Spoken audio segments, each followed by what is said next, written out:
Live. All right, we're going live. Hold on to your butts. Things are happening now. Wow, there we are. Looking at the good Uh, old map. I should put out the bird. You know what? I feel like all the professional streamers have the bird, like their brand. You know, I gotta brand myself more. So we gotta look at the yes, bird at the beginning, right? Look at this beautiful yes. bird. Have It must someone be draw you a anything. bird. That's how you start. Well, I suppose I could now, right? I'm sure. I'm sure I have For people who can exposure. draw. I could draw myself a bird, but that would just make it a guessing game of what I actually intended to make. Uh, If I had a pretty bird, it's a very pretty bird. I mean, and now you know the brand is out there, so people can look at the bird. Well, our audio seems fine, good, because I've tried to make it as I had it last time, and last time it seemed fine too. Getting the hang of this thing. Wow, feels almost weird to not have to yes, further adjust. let's not be hasty. Your computer will update one day, and suddenly you'll have to adjust everything. It'll get through my defenses. Some software What, updates. one of the many features I've enjoyed about Windows 10 is after updating, I have to check Discord and I have to check OBS Yep. because it'll switch the microphone that I'm using from this one to let me do this for you guys in real time because I have that power Mhm. to this one. Oh. Yes. There's a different quality. Behind me, Grimmeth. That's a Oh no. different experience there. Yep. Or alternatively, you'll switch to my webcam microphone, which so I Oh. have 3 different microphones plugged into my computer, and Windows determines which one is the one I want to use. There we go. We'll go back to this. Mhm. So mad when it's like, no, you did. This was not what you said you would do, Windows. Why are you messing with my microphone? A small Like, update about security, and when Yep. the Microsoft Edge is your favorite browser, you're like, how dare you? What is this? It's been a while though. It used to be that earlier this year, there was like a couple updates that would like bring back like the OneDrive like quick access bar, and I noticed like the other like gobbledygook like the search engine thing appears in the Mhm, bottom left mhm. corner. I'm like, I'm glad that's yes, back. Thank you, Cortana. Like, Cortana. oh, I had an yes. update where it was like, you. now we'll display all your pictures whenever you open the like Windows icon, and there was just tokens, and I was like, no, I don't. This is not what I want. Goblin 5. Goblin 1. Oh, no, great. no, and then Durgar. It's like, Why is this Gripply on my monitor? Remove it. Ah, it's a horror when you get up and it's aberrant times. Like, oh no. you know, that's how it goes. The struggle. Mhm. The struggle of technology. Yeah. They're See, waiting for you. when I was young, I said things like, "Oh man, it's so cool when we can have a brain chip that can connect us directly." But now I'm like, no, they're gonna, no, Fucking no, I all don't the trust ants them. are gonna fill in that. Ryan's your And I brain. just send a letter instead of a email. You just become a Luddite. You regress. Yeah. Like you go the other direction. Yeah. I've seen Goofy. technology and I forsake it. You want to go raise a Just bar go. and have a big tall hat, you know? All right. Just put a big old top hat on the bird. There you go. You couldn't really Problem see it solved. because he's black on sort of his back there. Well, the top hat doesn't have to be black. That's true. Oh. Oh. See, now you can make people draw it.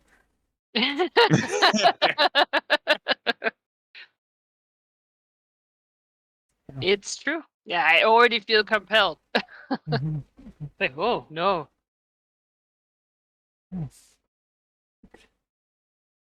Welcome everyone to Dredge of the Dragon Coast session 106. Yeah, wow. YouTube should have it named correctly, even though the stream is currently just Dreads of the Dragon Coast. because when I export it, I can tell them what to call it. So that is no problem in the future. Yeah, I mean, we're both streaming and recording, so really we can just jump right into it. Then Okay. I can also make people not look at the bird. Some people don't like when it's so big. How magnanimous of you. Like he's asking you what you've done with your day What a today. professional transition. All right. Does someone want to give us a recap before we begin talking about goals? Because we have a space for a few. I can do the recap. I decided the last couple of times I've taken long resumes and someone else volunteered. So I was like, well, that's fine. I was like, I won't take resumes today, and then I'll get to do the recap. So that's Go how it for works. it. Yes, but then I did end up seeing notes, so you're in for a treat anyway. Yeah, last time on the Dreads of the Dragon Coast, a clever scheme by Emmy united all dragons in an epic study session to make a fake cipher to mislead the Thayans into thinking that no, what Jaffel was interested in wasn't dragons, it was aberrants. Dragon eggs were just her currency of choice. Definite. Wink. Black Dragon Severus calls for Vestigatrix to return and tell him the hot gossip about this red dragon Veliknev that supposedly lives in her local area. He does, and he immediately goes back to visit the Thane, where this fellow Veliknev hangs out.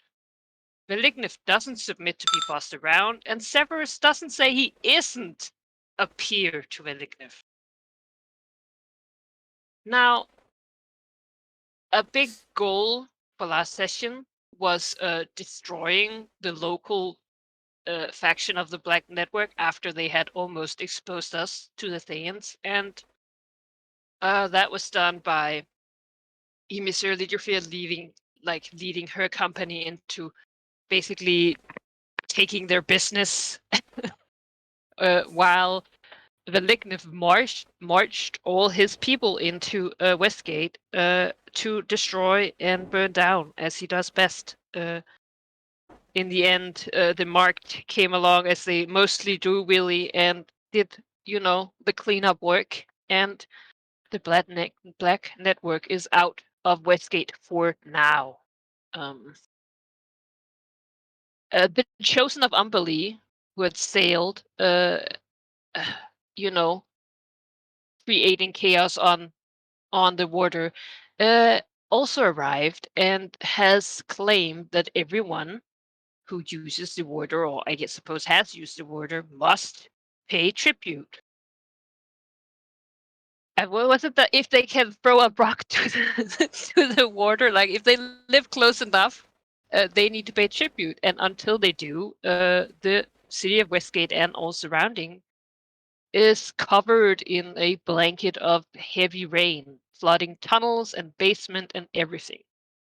Yeah, they didn't get covered by all the darkness of the sharp people. Now they're covered in heavy rain, and I think what now lies ahead is finally the awaited Emerald Enclave meeting, where Cindermoon will justify and lay bare all her deeds, and we'll all see that she is good, doing things for good reasons, and yeah, I mean, no conflict is going to happen. So yeah, lean back and enjoy. Yeah. Thank you. Before we get there, though, we have two free goal slots we can fill. Currently, our goals are integrate the Emerald Enclave and the Verdant Eclipse into one. Coming up on that, certainly. Secure an Earth moat with a Veliknev, integrate the Sleepers Council into the Marked, and reestablish the giant ritual sites. This leaves us two things, which would primarily be one for Veliknev and one for Emisir. Yes, I have a goal. How do I phrase this, however? There might be multiple ways how I approach this.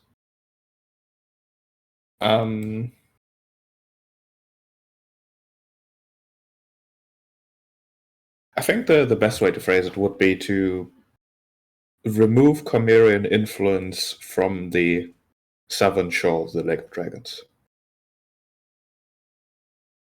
Specifically, I'm thinking about either kicking them out of Tizir or removing Tizir, as that's currently like purple and stuff, and I don't like anything being purple up here. All right, down but here, you but- don't want it to refer to Area Bor, Eastings, Priya Pearl, Proscure, stuff like that. No, just like this general area. All right, that area here is called the Dragon Coast. Yep. So all right, yeah, it's a hard goal. Cormyr is no slouch, though. Right now, certainly you have some support. Remove Cormyr from the Dragon Coast. I think Other- we'll know when that happens.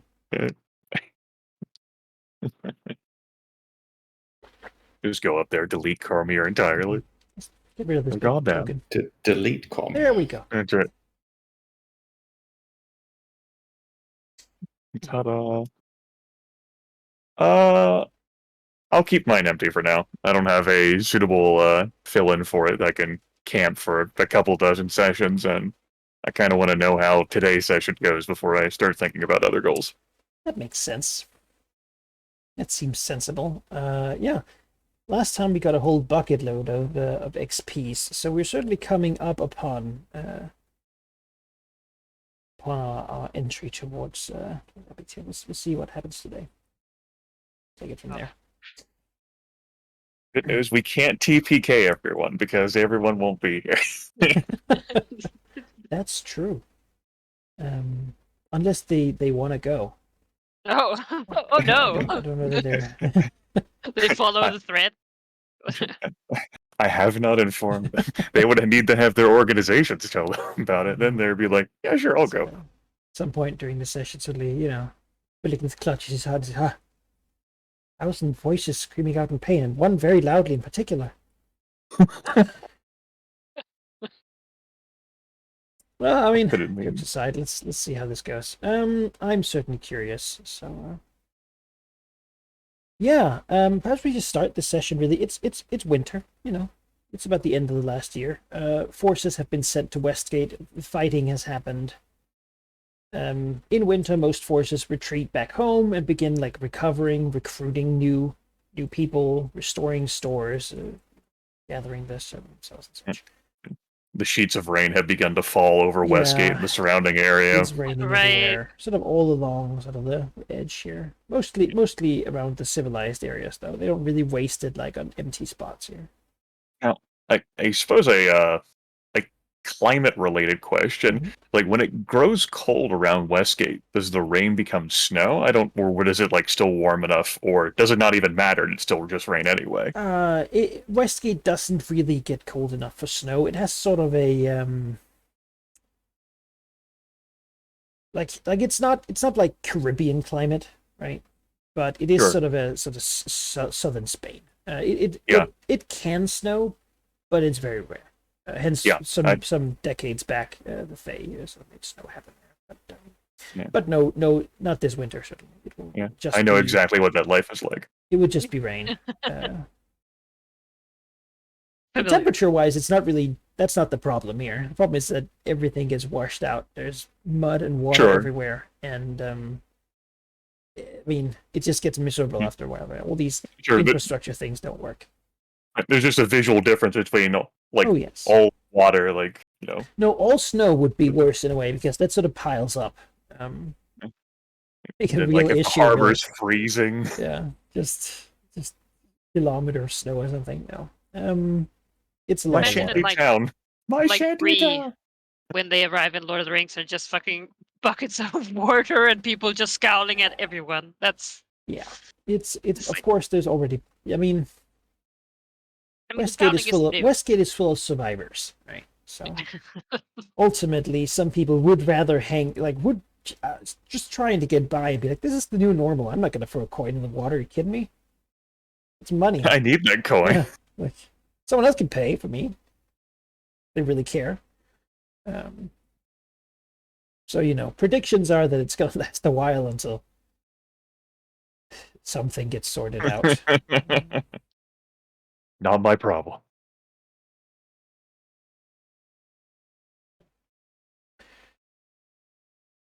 But generally, the weather is pretty crappy. I mean, there's shadow up here. There's rain along the coast and over the water. Even further in this winter, it's not a great summer. Or it hasn't been a great summer, and it's not a sunny winter. It is sort of cool, which in the Giants Run Mountains is actually kind of nice, really, for a change. I mean, that's sort of okay. Beyond that, it is not rained a lot, meaning that the the sort of watery season, and next year is probably going to be very mild, which means less mud, but also probably a bit of drought, sort of around this area. Maybe lowering water in the lakes and such, because the rain seems to just fall around the places that have messed with Umberlee. The Zero Sun rain game. I guess I needed to, rain for a while so that it'll rise the waters around here, the rest here too.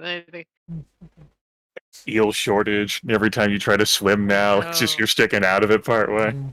Well, I mean, the good thing is that I'm also perfectly fine with mud. It's true. It's like, Mud dragon. oh, it's gross low mud water. Yeah, hey. Swamps are great. Mhm. It's not like we're going boating anywhere while that guy's hanging out. So I mean, some ships do sail. They're not bothered if they do pay their proper tribute. Yeah. But if they don't, they never make it. So.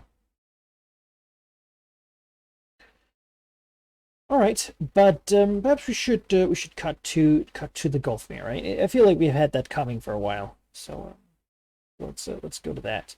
How does the Missouri feel as the sort of the date for this this event? She knows where it is.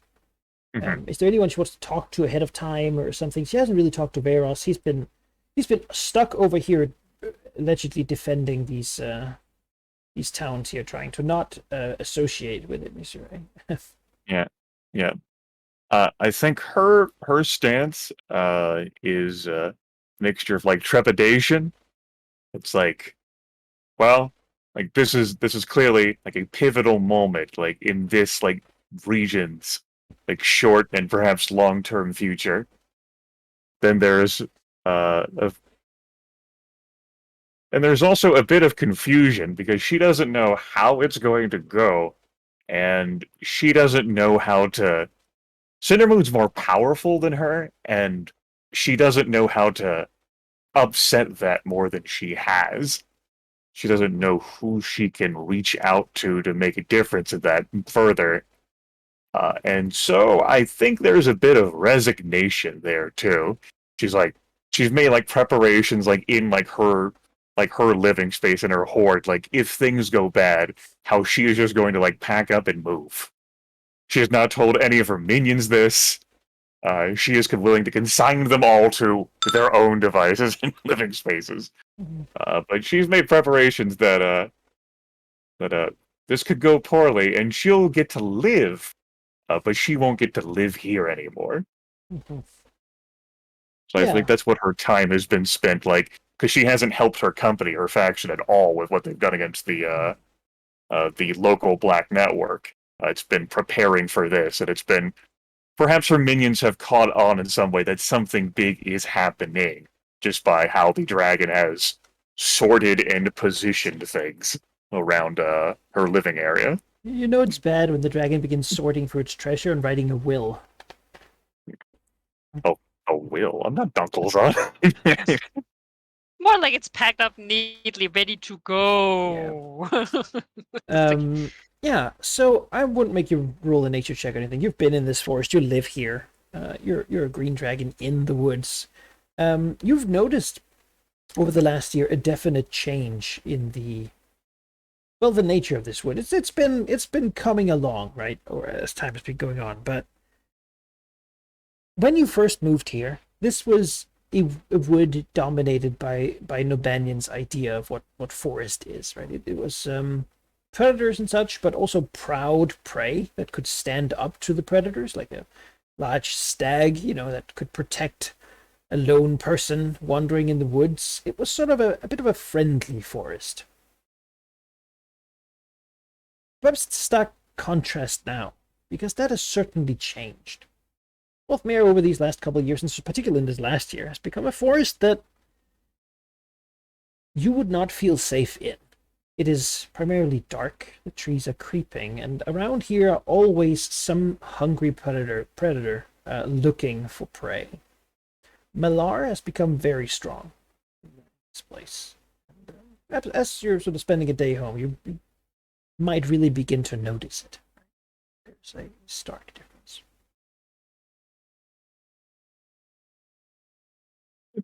Good.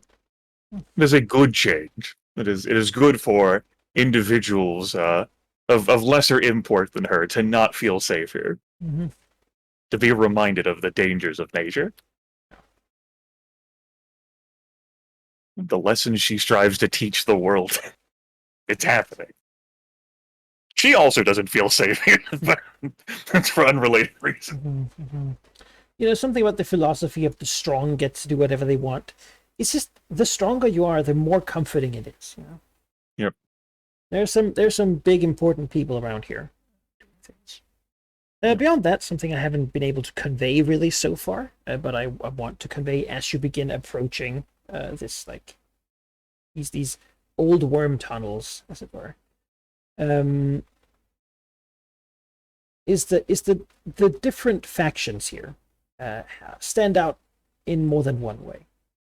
There, of course, the generalists and sort of the, you know, Myliki and Nobanianites on sort of, you know, those are two factions, basically.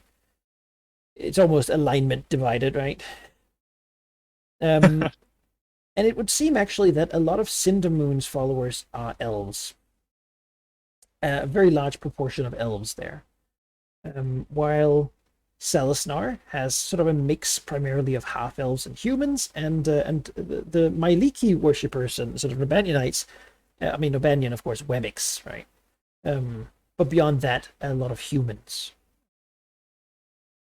On those sides. Probably not coincidentally, because most of the humans come from the sort of townships along the edge of the Gulfmere, while many of the elves live in the forest and have so for a long time. That would also suggest that those that worship and support Cindermoon, who follow her, who are still here in the forest and haven't been sent away for assignment, are the elves who have a long enough memory to remember how she used to be. Certainly, but also perhaps elves who have a long enough memory to remember the spell plague. Which I suppose that has been a while back at this point. Which most humans don't anymore, really. It's been. Let's see, what's it been? It's been like, yeah, it's been like a human lifetime. Yeah. So there's still some old people sitting like, oh, I remember when I was 5. A terrible thing happened, you know. But yeah. We as wormlings emerged shortly after it, and that was 70-ish years ago at this point. Yeah, something like that. There was a lot of chaos back then. A lot more like there was flocks of refugees and such going on. That's not really a thing anymore. You know, most of that has sort of died down.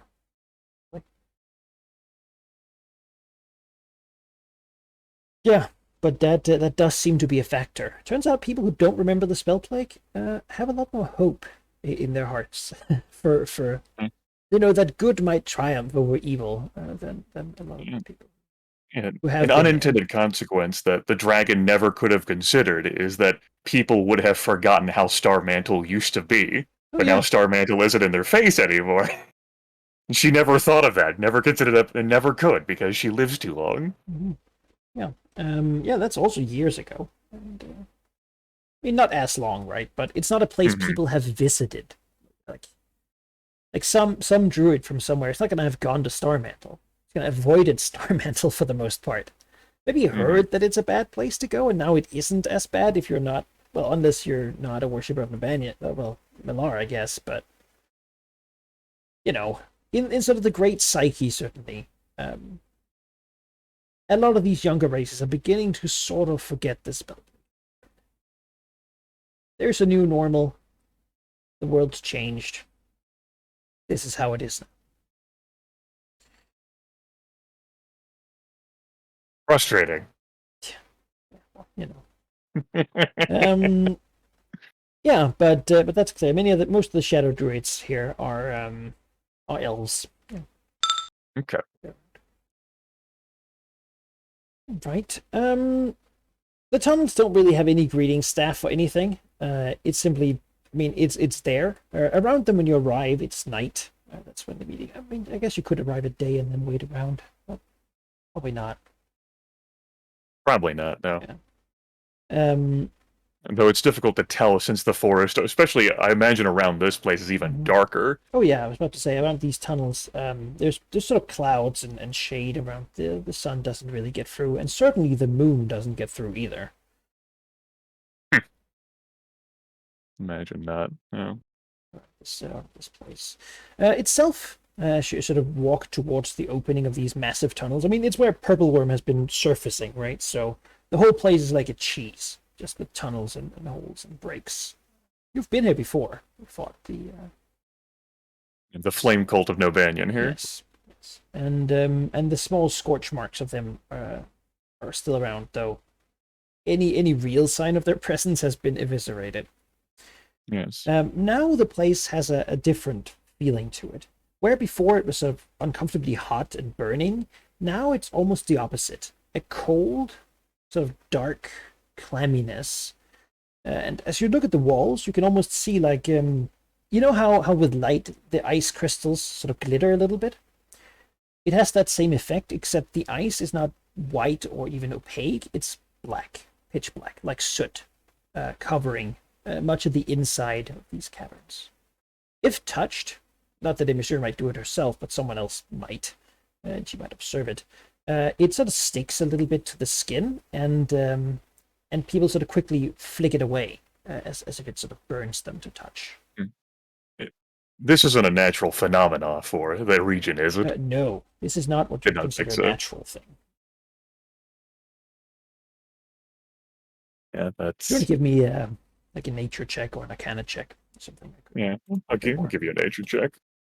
Seems fitting. That would be the approach the dragon is coming for here. Mhm. Well, 1d20 listed for nature. 30. No, this is not natural. Certainly not. It is a planar effect of the Shadowfell Okay. Yeah, that's... called black ice. Mm.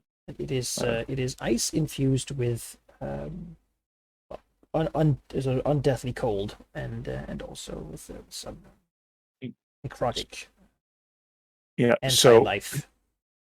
Yeah, that presentation is clearly visible. It's clear that Cindermoon's not taking any pains to hide like this influence, not just upon like the forest, but upon like this meeting area. Mhm.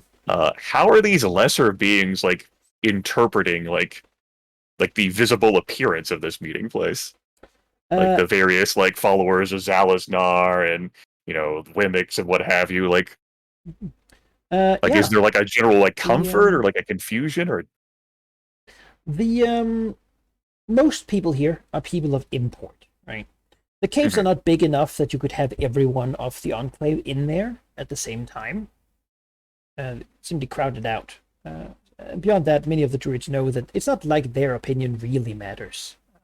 Sure. They trust their leaders. But the ones that have come here, of Salisnar's minions, actually look a lot more sour-faced than they normally do. Like, you've spoken to them some years ago, right? Yeah, it's been a bit. And now there's a mix of sort of sour faces and a bit of smugness around people that Emissure would recognize as druids of Malar. When she sees Zalaznar enter, the treant himself has had a bit of a change of appearance. His big hands now are tipped with sort of a red thorny claws on the edge of them. His brows are furrowed permanently, and he's sort of growing these blood red thorns over most of his body.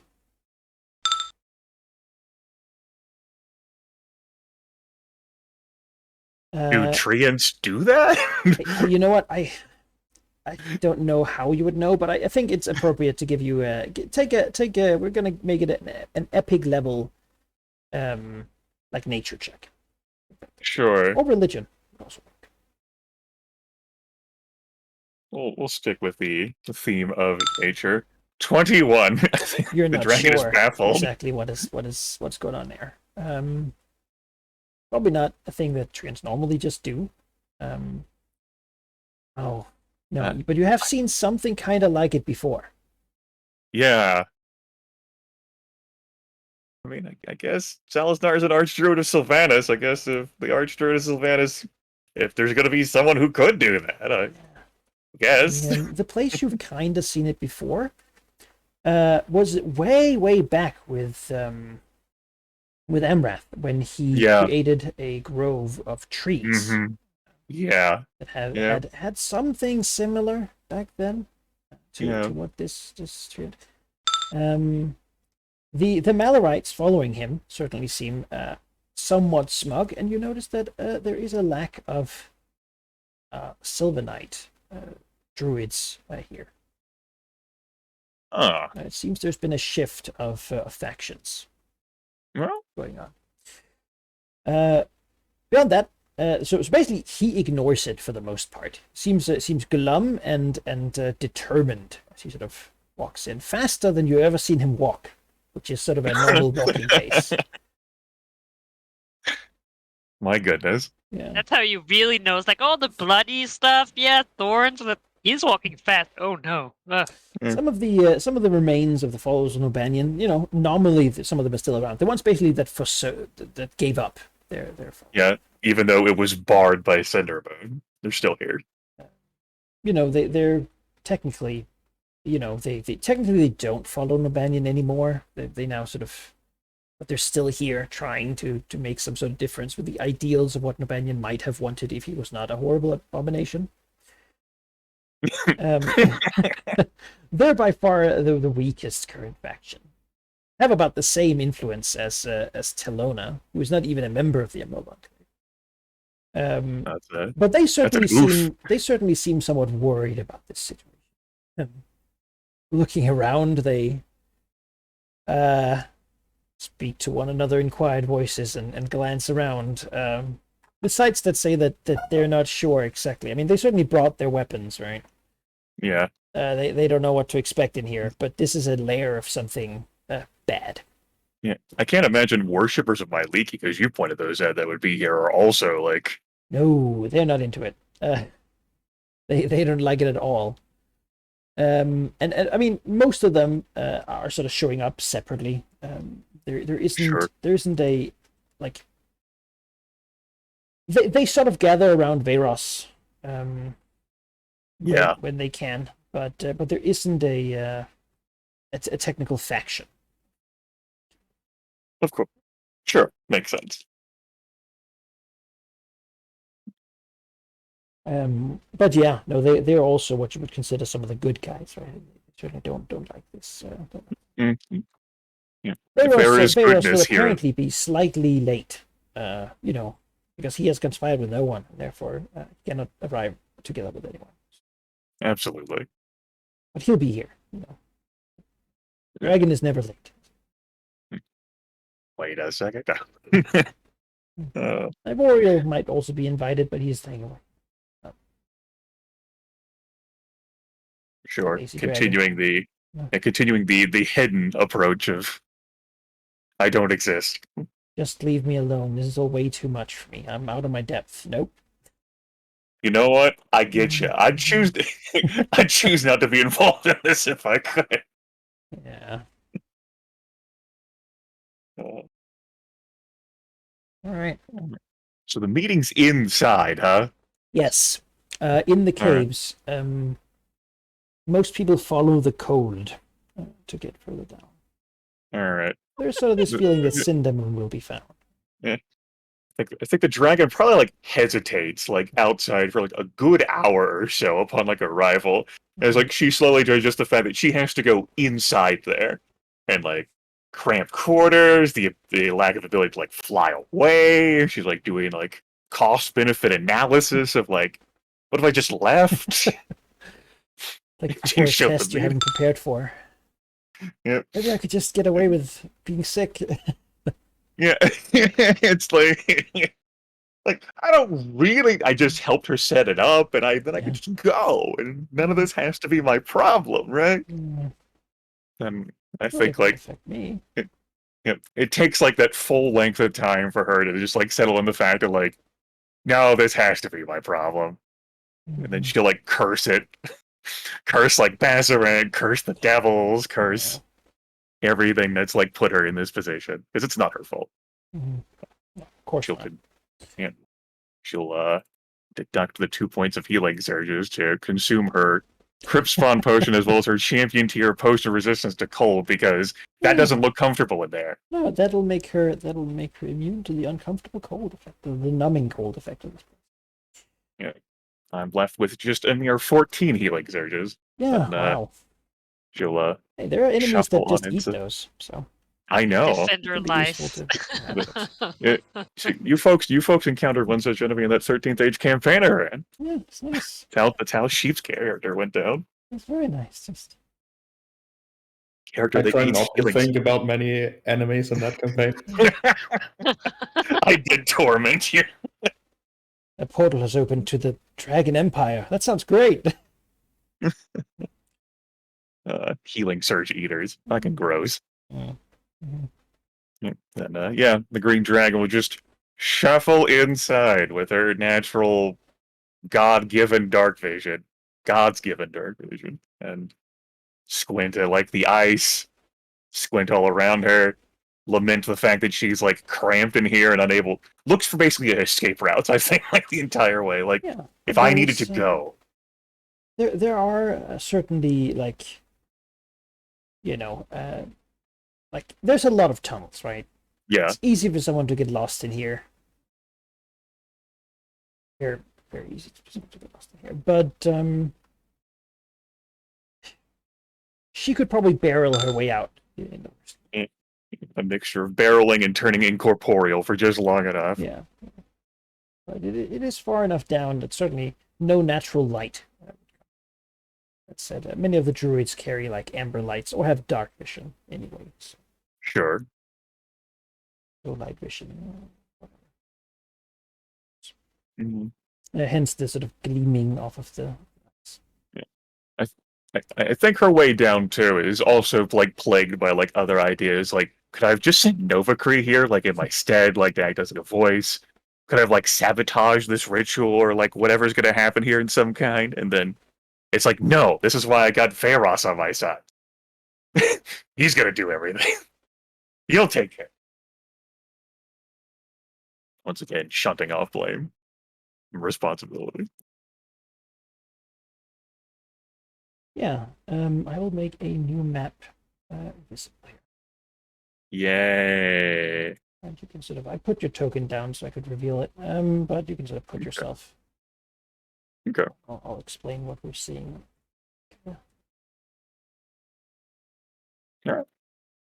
I'm here. Good. So what you're seeing here is it's basically a natural cave down here. A tunnel has sort of been dug through halfway through the ceiling. So this is actually the cave wall, but 10 feet up, or 2 squares up, there is a ledge up here with the tunnel. The tunnel continues in both directions to passages that both would lead somewhere out and sometimes further down. Most people have sort of gathered on top of this ledge, as down here is something quite strange going on. Then the moon is here, which is nice, and so are some of her shadow druids. These other druids here should not be considered all the people here. They're just representative. Right. There are There's people around. dozens, if not hundreds, here. Let me get it further out. Down here is normally it would be a lake, but it's very, very dark. It's about a couple feet down from the ledge, meaning that there's like a little bit of what do you call that, like a lake edge cliff sort of Sure. going down, just far enough to look like it has sort of melted itself down into the floor after being placed there. The water is very dark and moves almost in slow motion sort of ethereally shifting as it does. Around it, crystals of this frost is sort of grown out, and from them seems to come almost fingers of shadow reaching across the room towards whatever light sources have been brought down. I'm sorry, did you say the water was ethereally shifting around? Yeah, imagine like water in black and white and then slow motion. Oh, okay, yeah. Yeah, sure. If you weren't using your cold and necrotic resistance, you would also have an uncomfortable feeling due to the closeness to this stuff. Don't worry. Already taking care of the discomfort, boss. Yeah. Many of the weaker druids would actually begin to feel slightly sick and have to excuse themselves to just from looking at this and being sort of around it. Because they can't get enough to deal with it.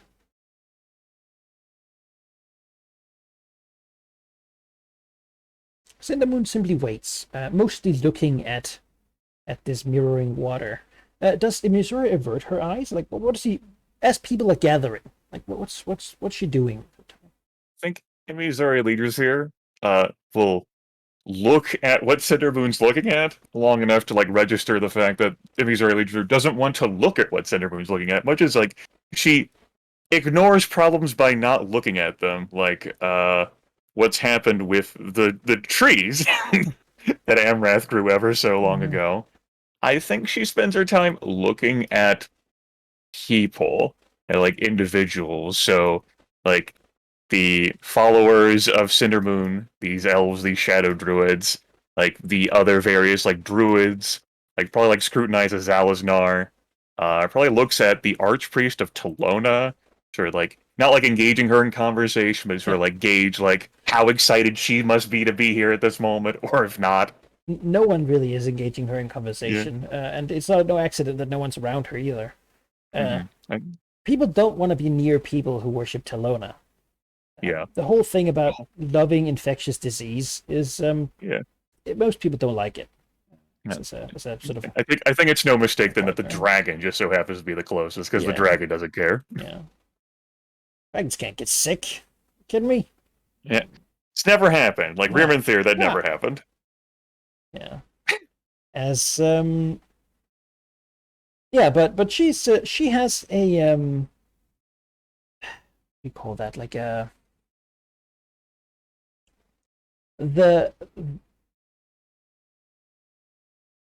she thinks or knows that something bad is about to happen to people who she feels deserve it. Okay.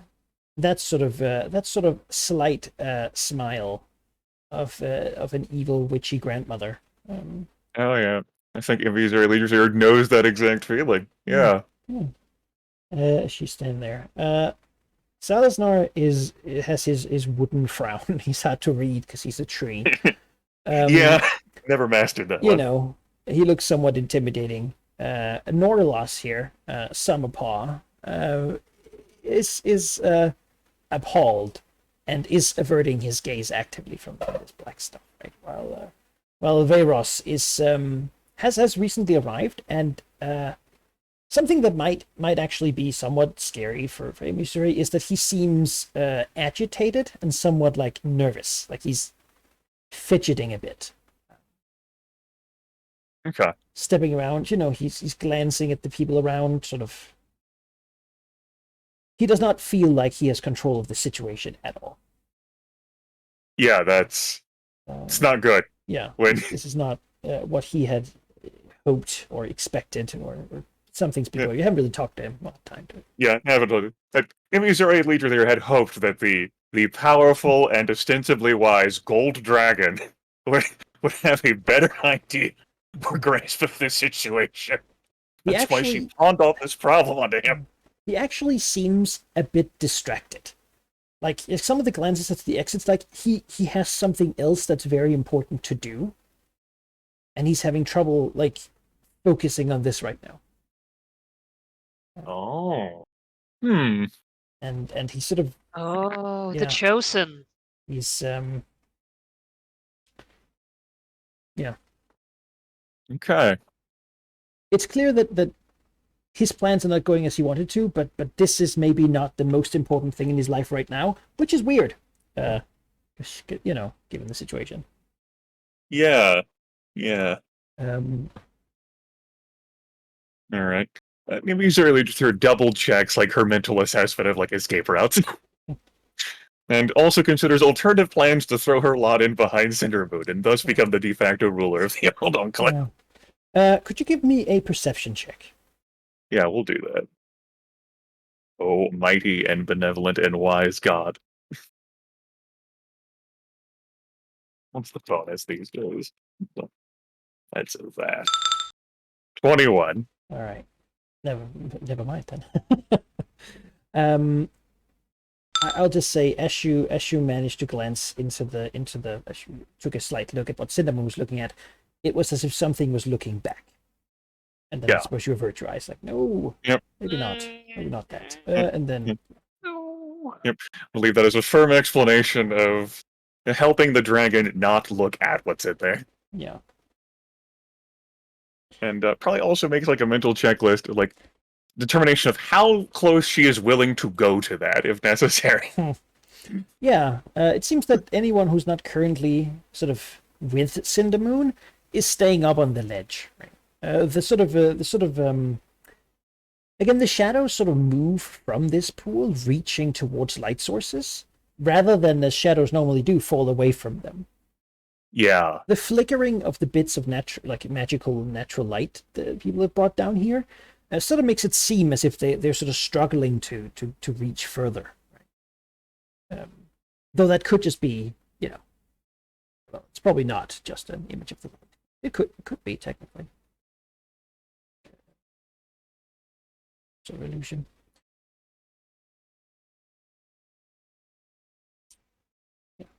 As people have gathered around,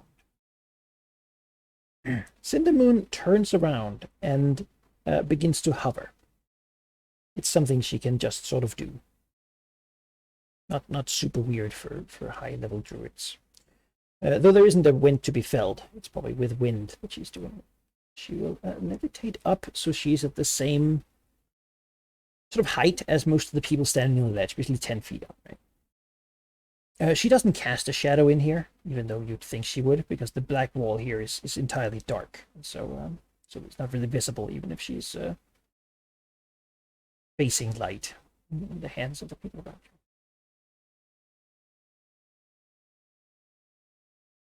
She'll give you a slight smile, slightly tired, very strong contrast to all the things surrounding her. She still has the same, mostly unconcerned, expression that she's been showing. Does she look just as worn down as she did whenever, like, Nimi's early Leader met with her after she banished, like, the aspect of Nobanion? No. She has had time to recover somewhat. That said, looking at her, it's clear that on her skin, she has, slight lines of frostbite. She has had to be very close to something very, very cold, a bunch, and that has still not healed. Oh, okay. That's comforting. I am glad to see so many of you have made it. This meeting really has been a long time coming, and had Nobanion not been as problematic for us as he was, I would have called it a long time ago. Secrets amongst us, different strategies, could all tear us apart, and the work we do is too important not to dedicate our full attention to it. Her eyes move between Salisnar, Norlos, to Rhaeros, and to Imizure and Melmina. Though Melmina only shortly. Again, she's mostly here to observe. No one really sure who invited her. She seems to just sort of find her way into places, and, no one really wants to make a great enemy of her by kicking her out, but that's what disease does. It just finds its way in. yeah. Get the flu forever. You don't want that.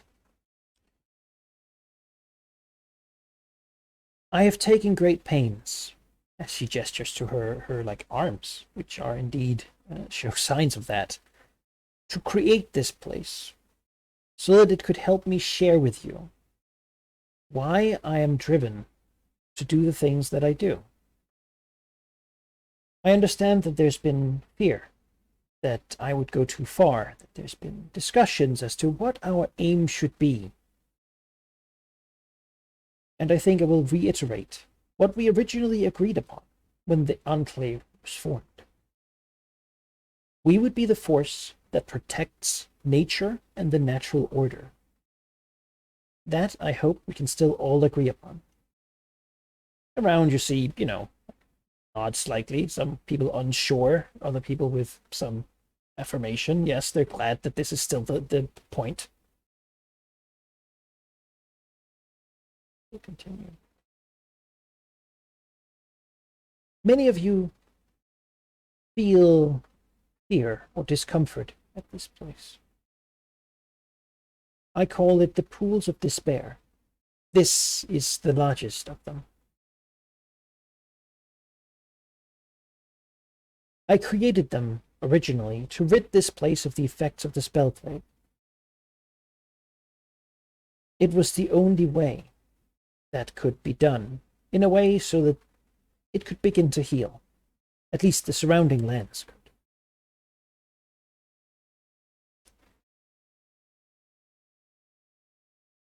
You fear it,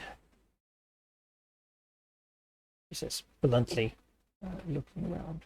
Her shadow druids are just sort of they're standing. They know what she's gonna say, right? They're just listening. But you do not have to, because it is going to help us destroy something much, much worse. Why do I do what I do? Because I was there. Because I was in the middle of it when the spell plague happened. Everything burned. The love of my life burned. My home and everything I had worked for burned. In a fire that could not be extinguished, that could not be stopped from spreading anything that touched it.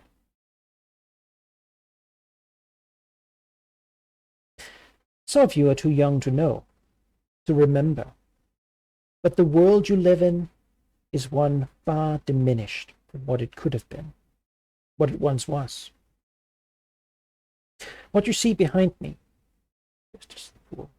What I have been working with is what allowed me to banish the avatar of Nubanian, the burning lion, from these woods.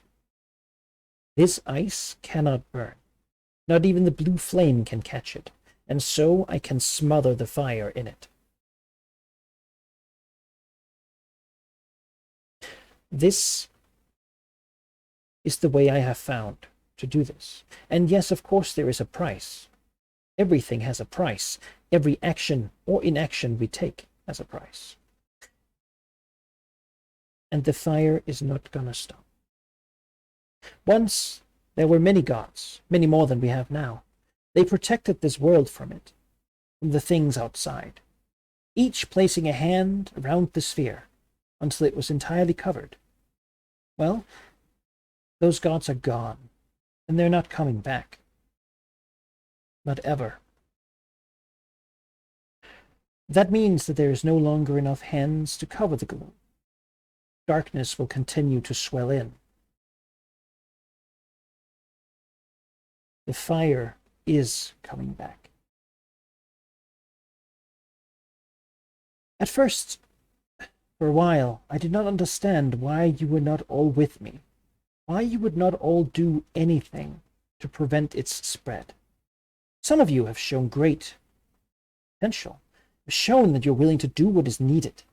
She looks, in front of everyone, looks to Emizurit, right? Others had to be personally engaged and convinced, as her eyes move on to Salasnar. And yet here we are, where I hope that you can all experience it. These pools are created with the aid of Shar, the Mother of Night, but she is more than that. She is also the Lady of Sorrow, the Queen of Despair. And her aid has allowed me to create this, a physical manifestation of what I felt the moment the spell plague struck. If you do not dare to touch it,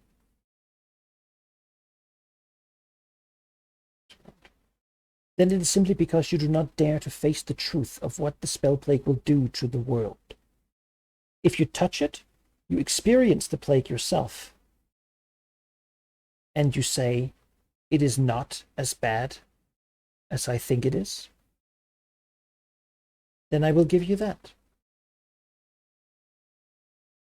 If you touch it, however, I believe that you will believe me, that you will join me, that you will follow me, and that we will once and for all end this threat to the world, no matter the cost. And this gives a slight smile to everyone. Who will be first? Steps to the side.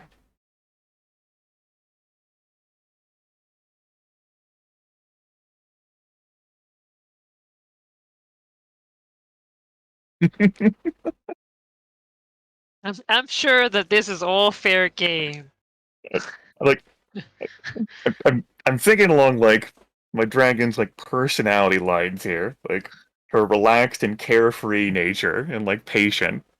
Like, where does it go from here? And I don't think like her approach is to like scrutinize the pool, like what kind of magic's it? It's gonna like fuck with my head, or like where like the winds or things go, eh? Like it's trying to think of like where her personality takes her to respond here. And I think it's one of adaptability. If Veros doesn't look reliable, Emizure Leaders here is capable of assessing things, and besides, this can put her in an opportunity position to do something.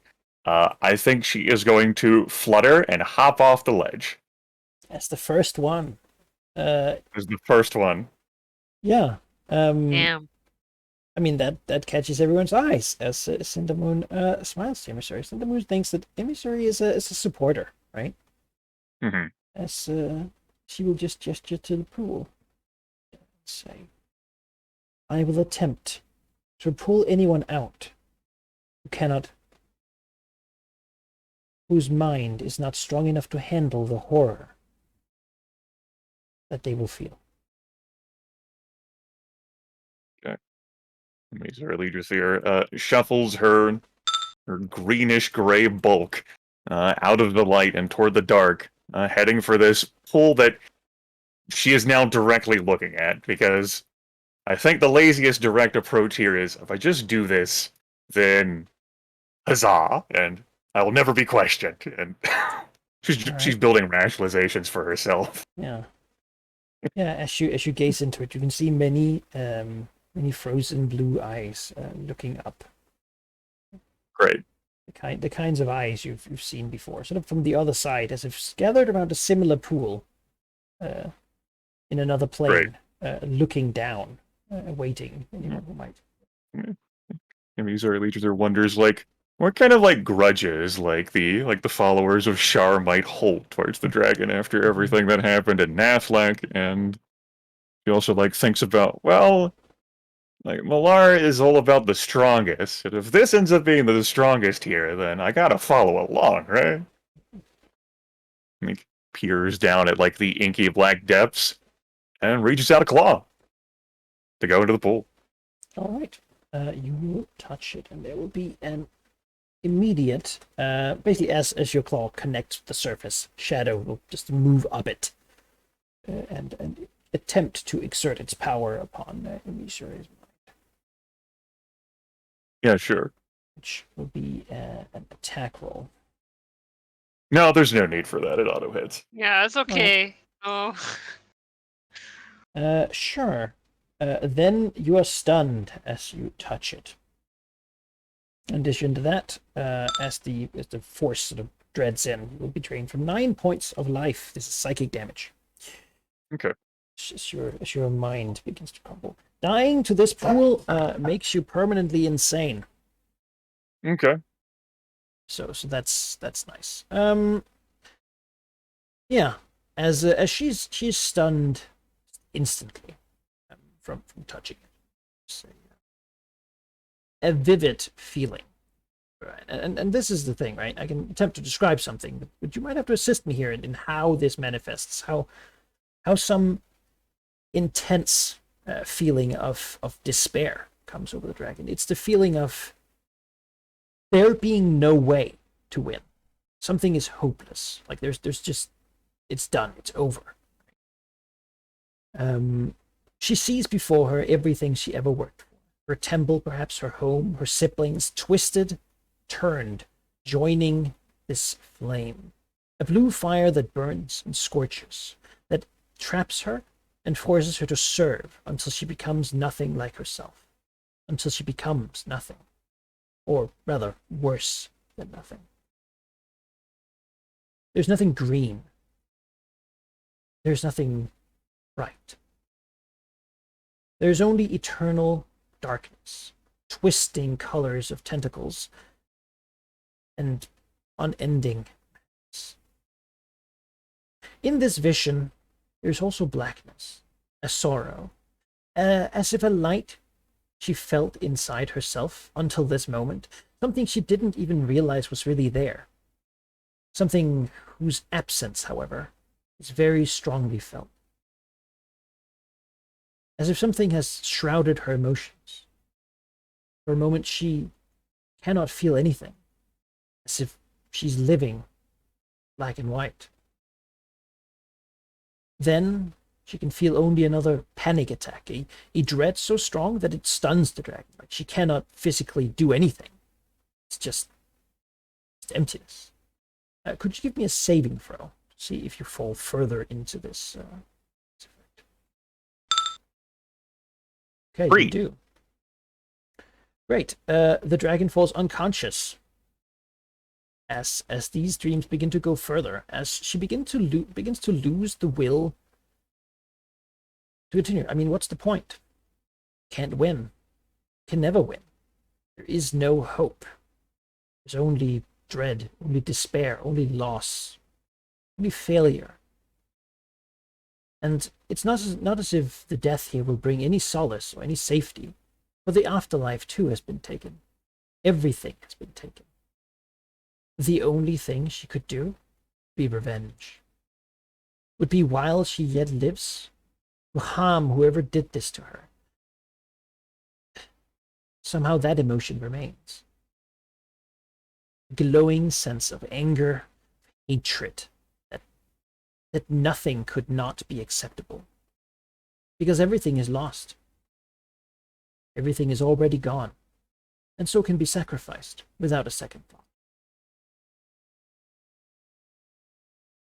Would you give me another saving throw?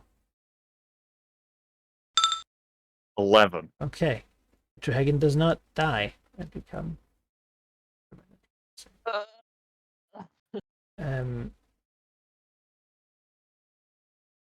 Yeah, well, I mean, that reflects really that she I mean, she can feel herself on the brink, right? As if her mind will basically never come back. And I think, I mean, maybe, could you tell me, maybe, because you have a better understanding of your character, what sort of thought in this, I mean, literal hell might bring Emissary out of this spiraling into despair?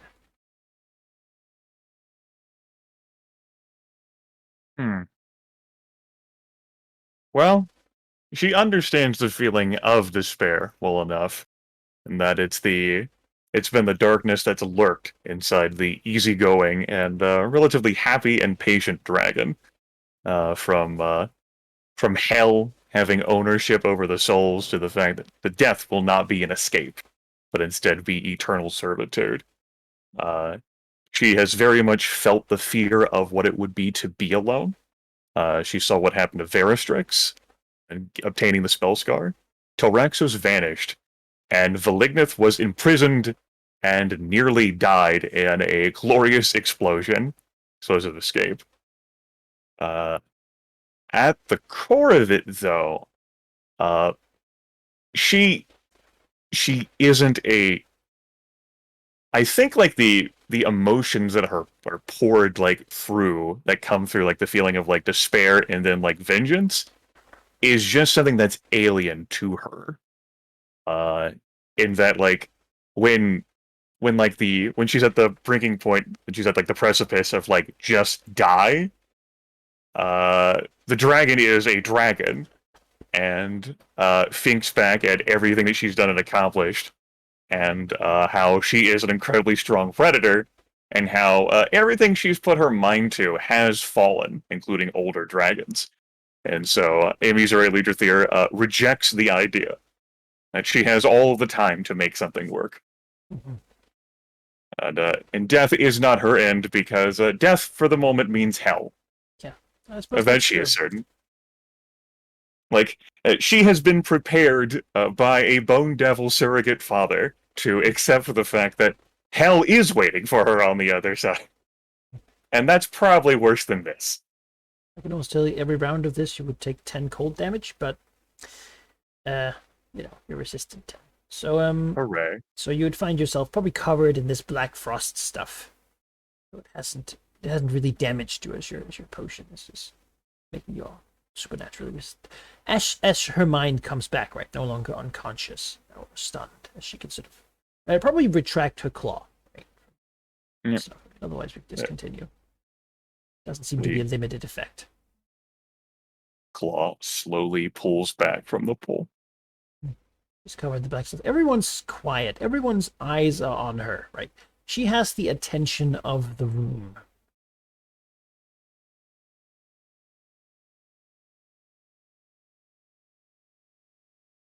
Well, she was the first to do it. Looked pretty bad. Dragon slowly rotates to look at Cindermoon. Cindermoon's eyes look at Emissaries, and it is perhaps this moment of understanding, right? This is Cindermoon's life. This is what she's like all the time. As the dragon can maybe for the first time pierce that tired smile and see the eyes here betray the horror that is behind that mask of sort of pleasant. Like Cindermoon is like operating and thrusting forward from like a core of like rage and despair. Oh yeah. Like it's a roiling storm of just this void of hope or anything of worth. The world is lost in her mind. There is nothing left because everything is dead if she fails. Not just dead, gone, despoiled. Dragon like slowly like draws a breath to like step away a bit from the like looking at Cindermoon, says like opens the jaws as if to say something, then like draws in a deep breath, closes them, then opens them again. And then a very pained, "I understand." And I do not think the dragon is good enough at deception to hide the immense, like sort of like anger and frustration and pain that she's feeling.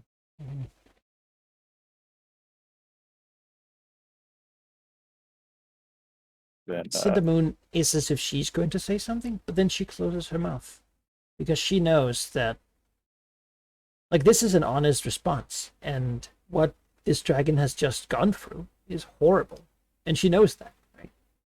She had hoped to shield everyone from it, but clearly, if she does, then no one will understand how important it is. Dragon then looks away from Cindermoon and flies back onto the ledge.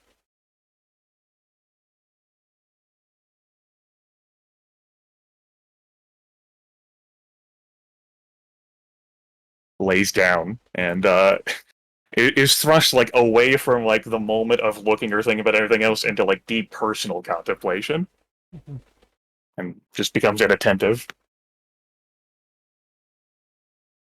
Rayros is trying to catch the dragon's eyes and will then look back to the pool.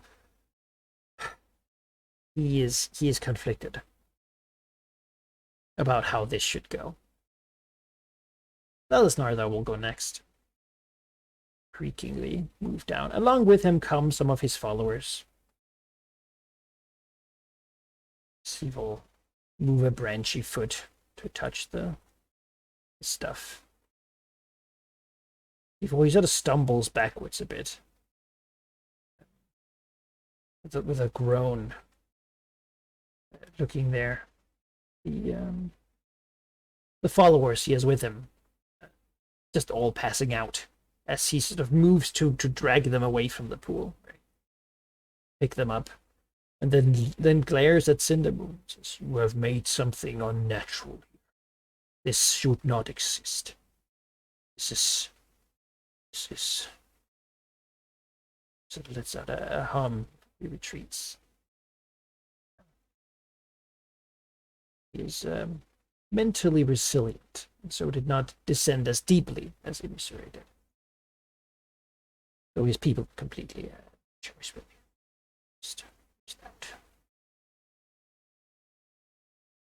Glad to see the Treen can move quick to scoop people out and save them. He is much quicker than you remember him. Yeah. He moves jerkily. Like before, he sort of did slow swaying movements. Now it's almost like sort of he moves very rapidly and then is slow for a little bit, then moves very rapidly again. He's almost on wired reflexes. Yeah, it's sort of his almost a bit threatening. You know, you sort of expect him to move slowly, and then suddenly he's just there. I suppose when a tree becomes a hunter, that's the kind of thing you might expect. Yeah. Norla Summerspaw is having a crisis here. He looks at this pool, and he looks away. And this is something I thought about how his reaction to this is. And given the current situation, no one said anything. He's having crisis of faith because he does not know if he's strong enough to resist whatever is in him. He knows Nabanian couldn't resist this power. And so I'm going to give him a saving throw to see if he wants to go. He steps forward. Okay. Yeah, he's afraid. He will retract backwards, stepping away from the pool. He dare not do it. I mean, Velmina too steps back. She's not even. She's just here to observe. Really, I mean. Right. No need for her to No, interact. no, no one's like looking for her. No, she's all into this darkness stuff. That's all good. Yes. Yeah.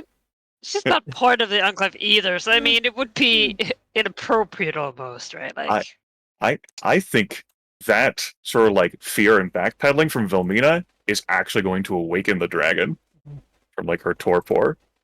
And I think like the head sort of like swivels as she stands up to glare at the Archpriest of Shalona. And I think she will begin to like stalk towards the Archpriest menacingly, intending to pick her up and drag her to that pool. Yeah, I mean, you're not really super noticed after having laid down. Now eyes are on Veyros, who is standing very still.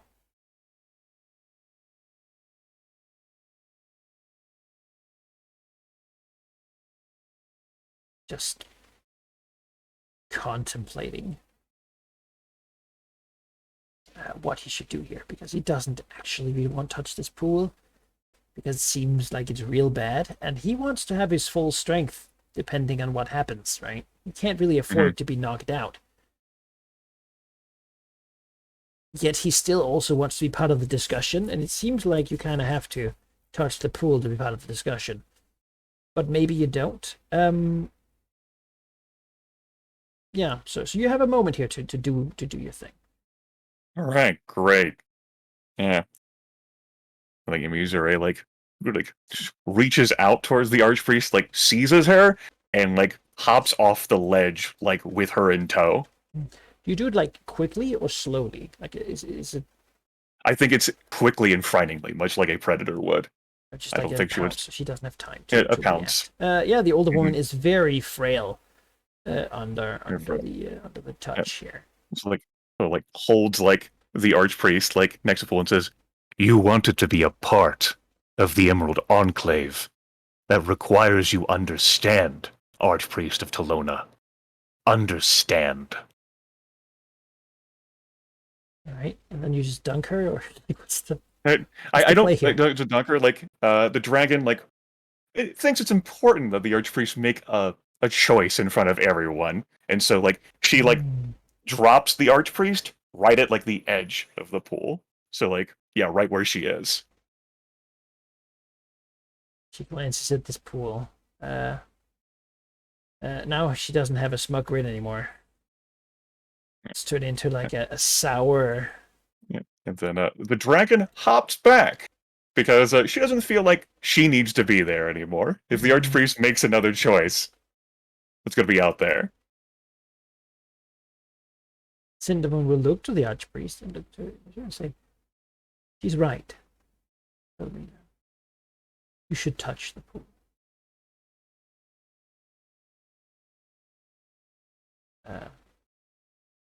Philomena's gonna stall a bit. It, He it really doesn't also want to. it also buys Veros time, Yeah, which is what Emissary Leader is thinking his in their head. eyes on her now. Veros is gonna try to catch Emissary's eyes.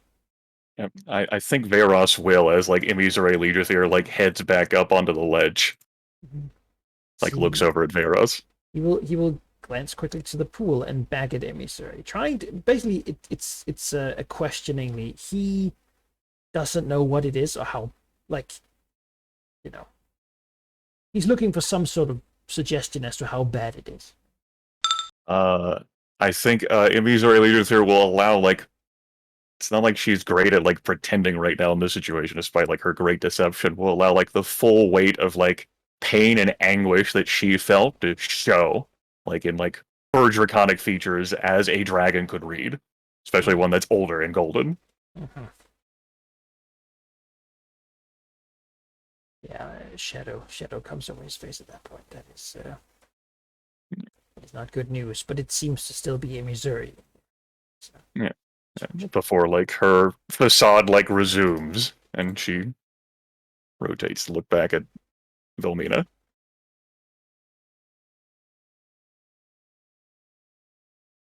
Yeah, Vilmina. She knows what she has to do now, but she just dreads doing it. She will extend sort of a long crony finger to the edge of this stuff. We'll see how this goes for her. All right, she touches it for a moment and instantly recoils from it. To which Cindermoon, again with her tired smile, says, "No. Place your whole hand within." She walks over with sort of a almost threatening slowness. She's never been fond of Vilmina here. Well, nobody is, right? Yeah. It's like, if you want to be a part of the Enclave, you want people to accept you, you got to touch the pool. Put your whole hand inside. No malady there could rival that of Talona, after all. To which the old woman will give a pained smile and dunk her hand. And that'll be an automatic failure as she gets stunned, right? She could have succeeded. Let's see. Okay. She manages to then, after dunking her hand, withdraw it and fall back and sort of fall on the there you go. You can, it's almost like doing this gives you some sort of insight here, right? Sidon was a little disappointed. Get consumed by this thing, but so be it. She knows that is an irrational spitefulness. She just drags herself like into the corner here. She's just gonna like lean against the cold walls, shivering. So she's experienced a lot of bad stuff in her life. This is not, it's not good for her. She is actually physically very weak, just from the myriad of things going on with her.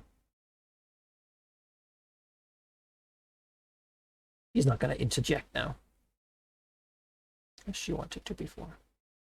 Veros will step forward, however. Before he does, he will speak to the gathered. I remind you Now most of you have touched it. In sympathy I will as well. That I made a spell, though it took me many years of effort, that purged the spell play, without any of this, gestures to the ice. I think we can all say now that Starmantle is better off than it was, and than it would have been was this the solution. We will talk. Because the saying that there is no hope is simply false. We have more hopes than we've ever had. And as he sort of steps down from the podium, his form will shift and turn in front of everyone, because that really seems to be the time into that of a large golden dragon whose scales sort of illuminate the room, right? The shadows coiling away from it. It's powerful, powerful heat, as many of the ice crystals it steps on sort of hiss and turn into little wisps of black smoke. As it walks forward, looking into the pool with narrowed eyes. It's the look of a gold dragon that is angry with what it sees. This is not a good thing in front of it. This is an evil, terrible thing. And although it is hard to burn water, he has a great wish that he might simply breathe and evaporate this whole thing. Instead, however, he will place a claw at the edge of the pool and dip a single tip of one of his claws into it, as little as he can. And let's see how that goes for him, shall we? Yeah, he should not be too worried, though. Of course, the first failure needs to be taken to actually do it.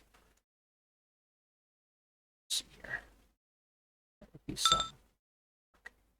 So he's good. She can retract his claw while looking at some. Now, Missouri knows, because she stood there, she was there longer, actually, than anyone else has. She knows more. Like, she's delved deeper into the feeling. They get the surface of it. They touch it. They know what it is. But they retract themselves before it sort of washes over them in the same way. The depth. That is certainly something that might be a talking point. As Fire shivers. Some of his brightness gone as he touches it.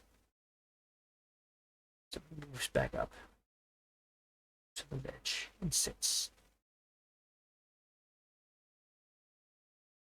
Beyond that, of course, a couple of more of the druids will go to touch it. Mostly they will simply pass out as they attempt. They are not strong-willed enough to by themselves avoid it. Whether they become insane, I mean, you cannot really know while they're passed out, right? But probably some of them do turn mad. At this point, it's been a little while. Many of people are shivering, or sort of getting covered in this frost stuff. As Cindermoon looks around the gathered, you have felt what it is I have felt, what it is I live with. And perhaps now you might understand me, understand why I am driven. I hope only that this experience, this moment of being in my place, can help motivate you to do what is necessary. Because I feel like this right now. But if we do nothing, this will be all of your existence. When this forest is gone, when they have their way, this is what life is.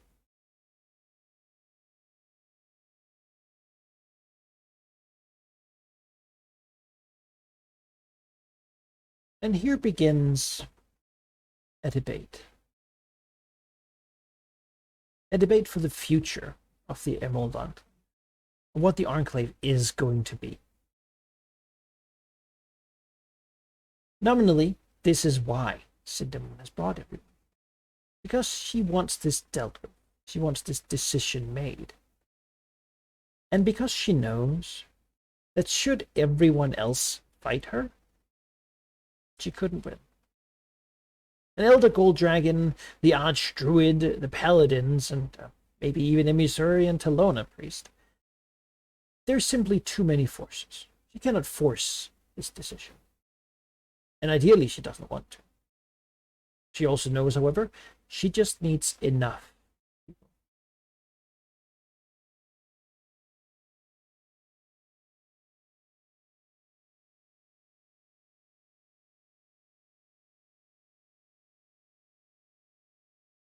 This is a debate where each side will make a point, and Emisure can then also try to do a skill challenge, a skill check, as part of a skill challenge, to shift the overall opinion, which will end up determining how the Emerald Enclave is after this event. Who is on what side, and how does the overall sort of opinion shift. In one side, you have Gildenfire here. Veyros Fire Shield of Myeliki. Who still, even now, believes that there is hope and that you can stand against the forces of the Spell Plague without morally compromising yourself and joining the side of Shar. On the other is Cindermoon, saying that any idea or any thought that says that some means are not okay to use in order to save literally everything from the worst fate imaginable is the kind of attitude that will get them all destroyed. To wait and have hope is a recipe for waiting too long and getting nothing done, which the Enclave has done for too long. Now, Emissary here got yourself a quite prominent statement, both by being the first to touch this pool and by being the person who was there the longest. This means that everyone's impressed by you going first, right? That shows dedication. It shows that you're in the center of this enclave, certainly. And Cindermoon in particular is listening to you because you know the most of what this is about. Ultimate success in this skill challenge, it has tiered successes, will be dependent on your optimal view. So I'll ask you, Emissary and Grimmith, I suppose, which side are you on? How do you see, what is success to you? Tune in next week. No, just fucking. Oh, that would have had time to be cliffhanger. Mm-hmm. I believe Emissary Leadrathir cannot, by her very nature, be on the side of there is no hope and no despair, if for no other reason than her existence spirals out of control if she can't escape from the clutches of Asmodeus and Hell. If the only thing that she has left to her is like revenge and pain in this time that she's on this plane before she dies and is spirited off to Hell. I think for her to adopt that stance would basically be an end for the character. Because it's anathema to not just like her, but also to keeping this campaign rolling. Because that sort of attitude would be a sort of like seismic shift in how I would end up approaching like everything moving forward. Yeah. For that like overarching reason, Emissary Leadrathir will her goal here is to discredit Cindermoon. Okay. Then a complete victory. Again, there's tiered victories. Each 2 successes will push things further in your direction. Will be that Cindermoon herself, like if you get all 6 successes, which is still it's a level 21 skill, you will instill a a spark of doubt in Cindermoon's mind. Now, the other way around, you could have done the same for Beiros. You were pushing for the other side. Now, three failures is still the limit here. Basically means that you've used up your goodwill. I'm gonna increase that to 4 because you went first. People are more. You're a full member of the Amrabot at this point, right? You've shown that you're here, you're dedicated, you're doing the thing, and you're even demanding that other people who are not members follow those rules to then be considered members, which is, I mean, you know, you're becoming a card-wearing druid at this point. Yeah.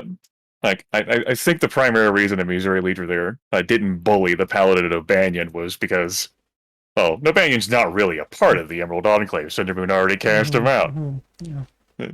And besides, it has more of an effect dragging the Priest of Talona who wants to be a part of things, like there.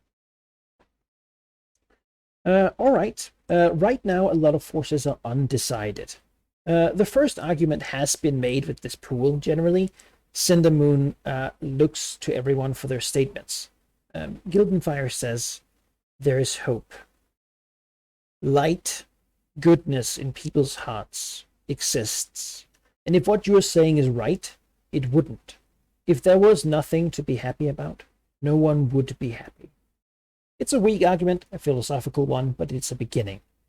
Everyone else right now is listening. Does Emissary have something you want to interject with him? Yes. Emissary Leader here will inject with logic.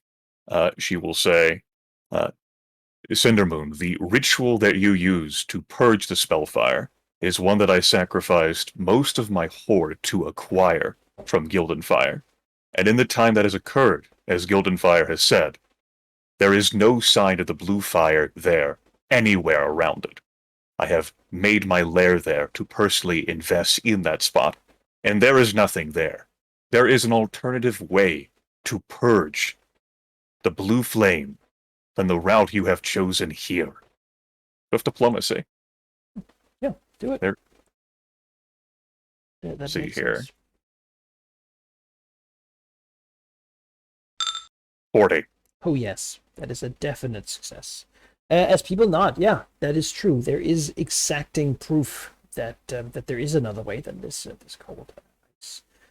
To which Cindermoon will retort, saying, "And that took years to accomplish. Not just to gather the hoard, as you said, the majority of it, but also to create the magic and even to learn how to do it. Beyond that, in the years since, we have not done it a second time. Hopefully, not because we have not gotten the will or the desire to do it.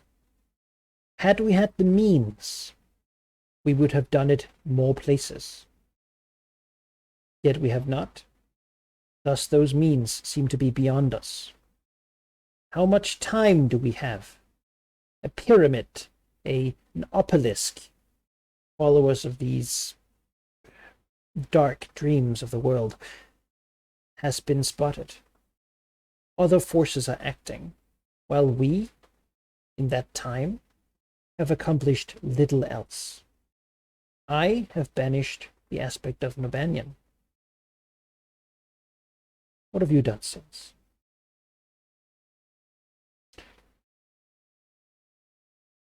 Yeah. Gildenfire frowns. Says, "The research is done. I know how it can be done. What we would need to do is gather magical power. Donations, perhaps, resources and ingredients. What we have done can be done again and again, and eventually the world will be safe. If, until then, we will have to simply keep it at bay, well, then it is a long war. But it is one that is just and right to fight."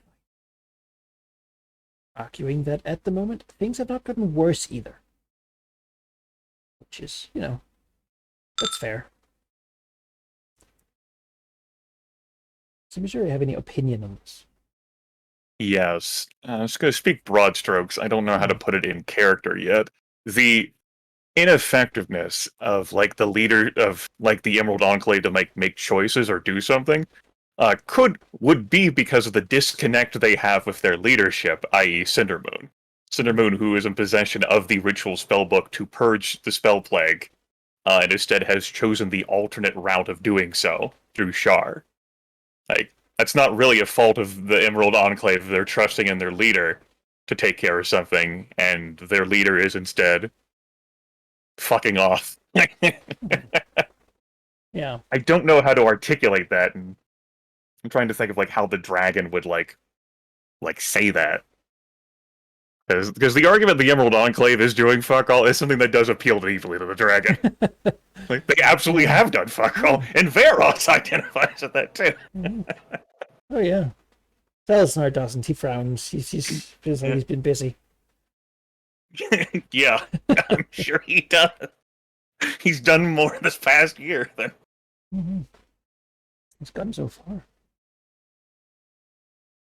I also don't know how to like relate that in the role play to what a skill check I would make. You can make repeated checks. Okay. That is all. All right. Emizure Leaderthier says, the Emerald Enclave is a loose organization of a variety of druids under the banner of Sylvanas. But one thing I have found they have respected in their time here is leadership. And I've seen that respect pour out for you, Cindermoon.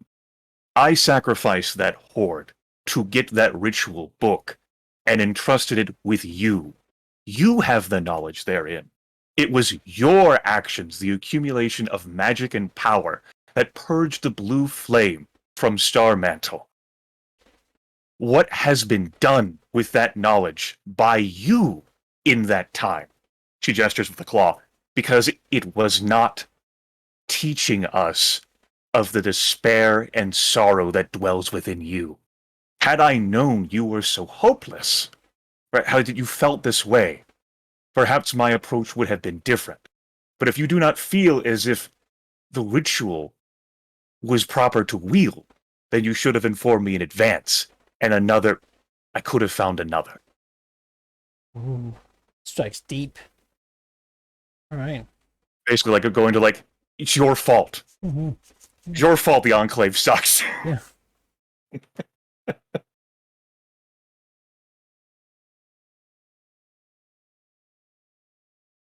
See if you strike deep enough. And I guess that is diplomacy again. I was That trying to does think of sound like like what it, skill yeah. that would fit.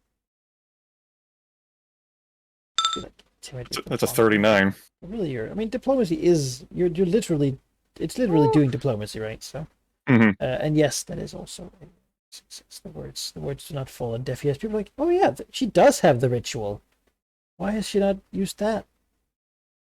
And I think even she frowns slightly, because this is where she's not actually really sure why not. Like she tries says, to think of a response, right? But all of the locations that you have mentioned have been trouble points where the blue flame has taken over. Where have you been? so it says, I have been fighting the flaming spirit that came and would have sought you out, would have spread its fire had I not stopped it, for years, unsupported, because no one else could, because no one else would have acquired the weapons, not just to cure the spell plague of the land, but to fight it. Look at me. I am not scorched by fire. My hair does not burn blue. My magic is not gone, because this has kept me safe from it. The black ice can do the same for all of you. After this meeting, when you all wield it, and it covers you like a shell, we will travel to the place where Nubanian now dwells. We will subdue it, we will draw it here, and place it in the pool, and that shall be the payment for the weapons to do so.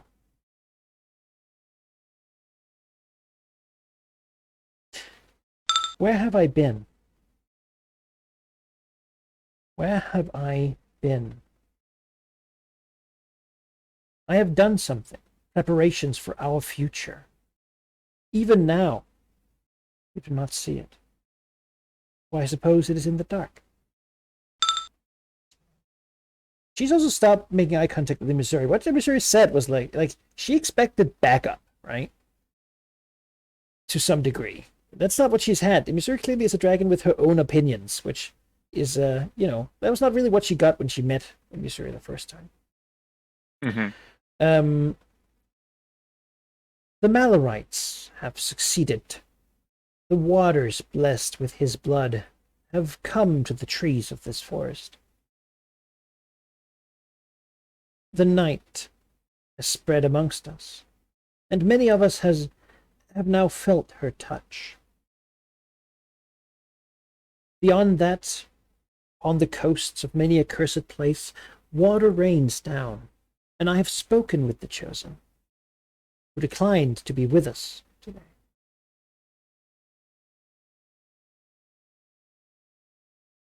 Millar, Umberlee, Shar. I have worked tirelessly after my battle with Nobanian to make a suggestion, a proposal. For we all have common enemies, and that is what binds us together. The great beasts of Millar are cursed by the moon, by Selûne, who exerts control over them, and who tries to undo their blessings. So too does the moon try to claim the power of the seas. It infringes upon Umberlee's domain. Worst of all, perhaps, it illuminates the night, brings light to a place that is meant naturally for darkness. Do you not see? Together, we will be a force to be reckoned with. Together, nothing can stop us, and we can get to the real work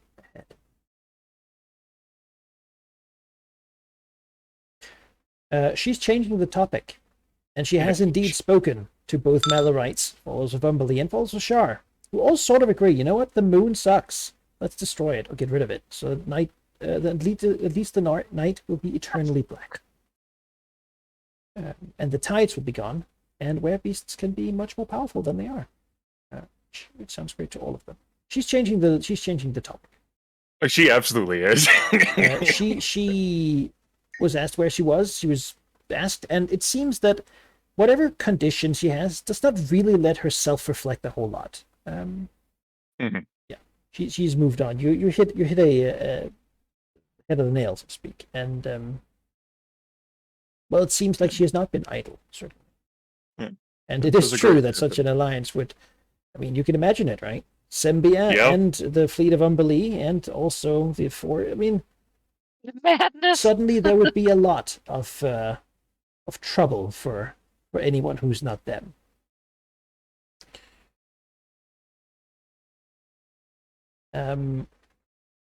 To which Pharos will shake his large draconic head and say, "You speak of such an alliance, but do you not understand that we would simply be dragged into fights and wars that we have nothing to do with? Should we invade Cormyr? Should we demand gold be thrown into the sea?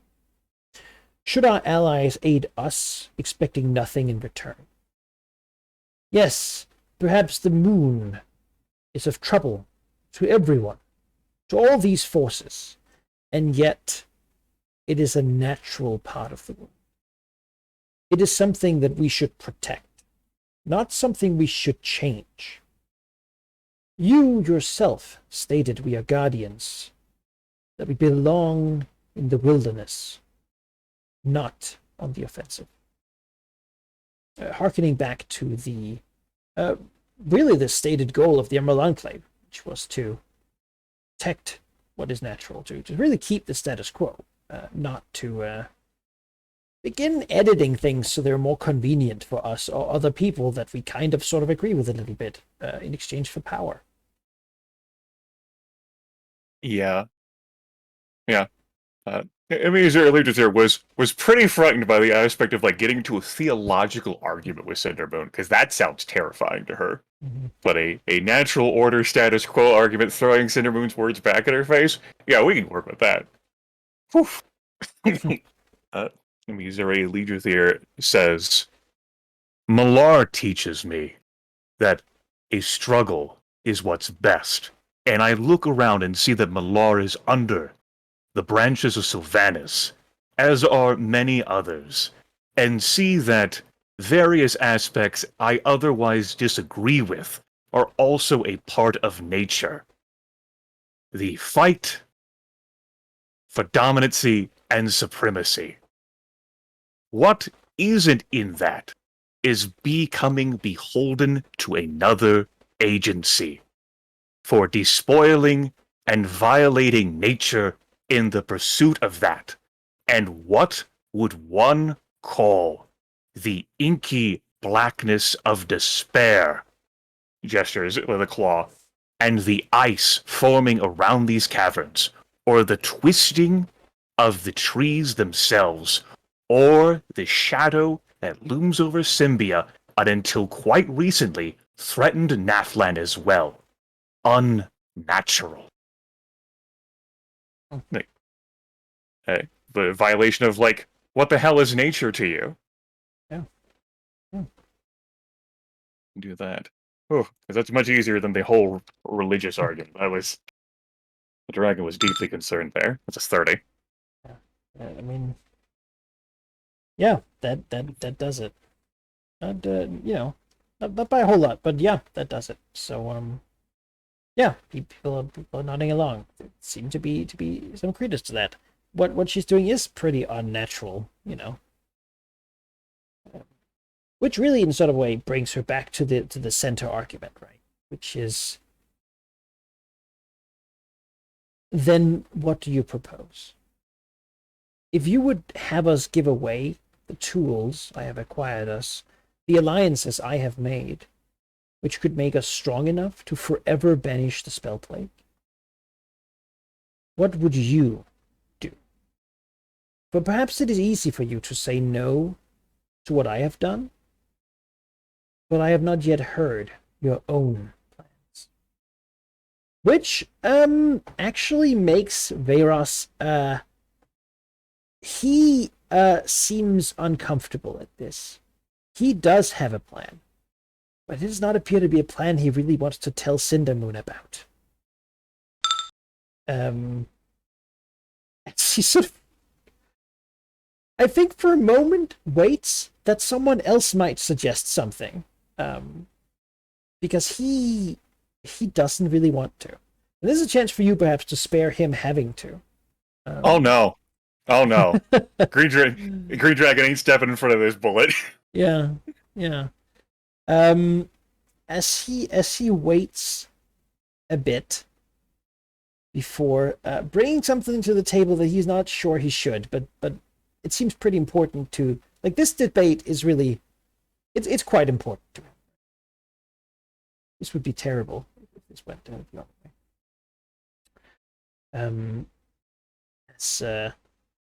He'll say, you say before that the gods will not return. This I believe to be false. The gods have begun returning. Around the world the chosen have appeared, and their task is simple: to reignite the belief in the gods, to reignite the hope. Once belief flourishes, the gods are strengthened, and many who have become aspects, who have become facets of their protectors, might once again have the power to stand alone. We do not have to solve this problem. We simply have to hold out until we are no longer standing here alone.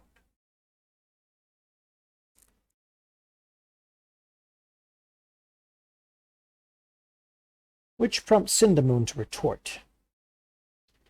I have spoken to the Chosen of Umberlee. I have confronted the Chosen of Nobanion. One agrees with me, and the other was a cursed thing, the spell plague itself. What they have given us, the Chosen, is a chance to seize power and use it instead of components or anything like it. The ritual would accept it. Perhaps your way might be used should we capture one of them. Which forces Gildenfire in this situation to bring out and say, as he looks around, that seems relevant. So far, no one's really found one that wasn't pretty bad.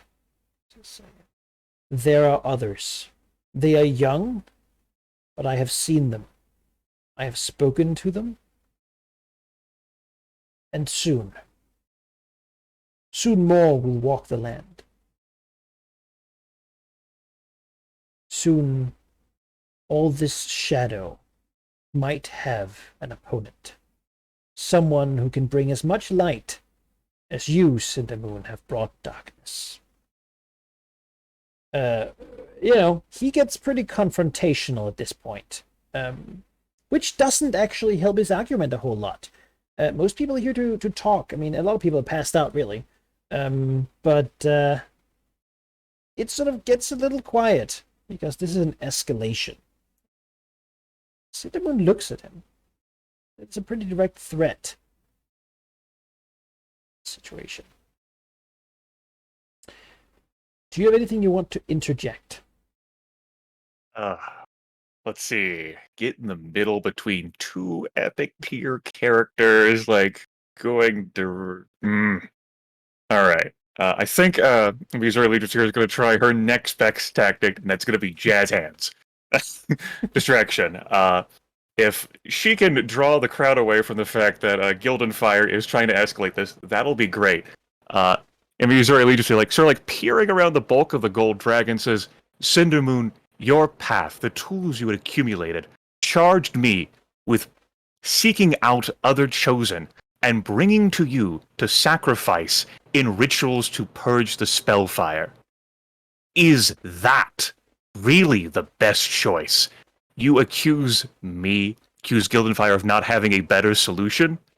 How can the sacrificing of divinity be the correct way? As a bluff. No, Gold Dragon's not trying to, no, don't worry about it. Bluff makes total sense here. Yeah. Sacrificing people. That's what she was going to do to the Heir of the Banyan. That's what brought the Avatar Blue Flame here in the first place. She tried to sacrifice. Yeah. 24 plus. That's 30. I don't need to use my fast talk just yet. Well, that'll do. Bring you to 4 out of 6, right? Right now, should everything end, the Enclave will be majorly undecided. Yet we're past the 3, which is the status quo. That is what things were. They would be leaning towards not supporting Cinder. Yet she herself is still thoroughly in that camp. And now someone else steps up. It is Norlos who steps forward as he looks upon this and says, I have not touched the pool. And yet now as I hear you all speak, I think I know the feeling Cindermoon confesses to.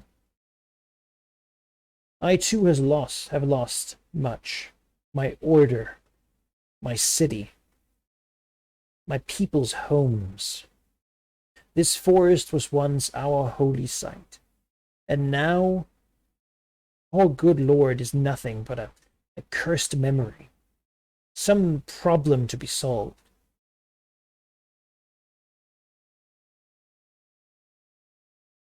I do not know if he could be brought back, but I do know that he could be brought peace. That at least what he has become could be stopped. She looks down to Cinder. And this black ice, you say, might be our chance to do so. He glances to Gildenfire and Missouri. I wish to know that there is another way. Because this, he looks at all of it, this is not us. It is not what we do. And yet, were it the only way to fight a blue flame spirit, as he is, what choice would I have but to do it in order to grant him rest?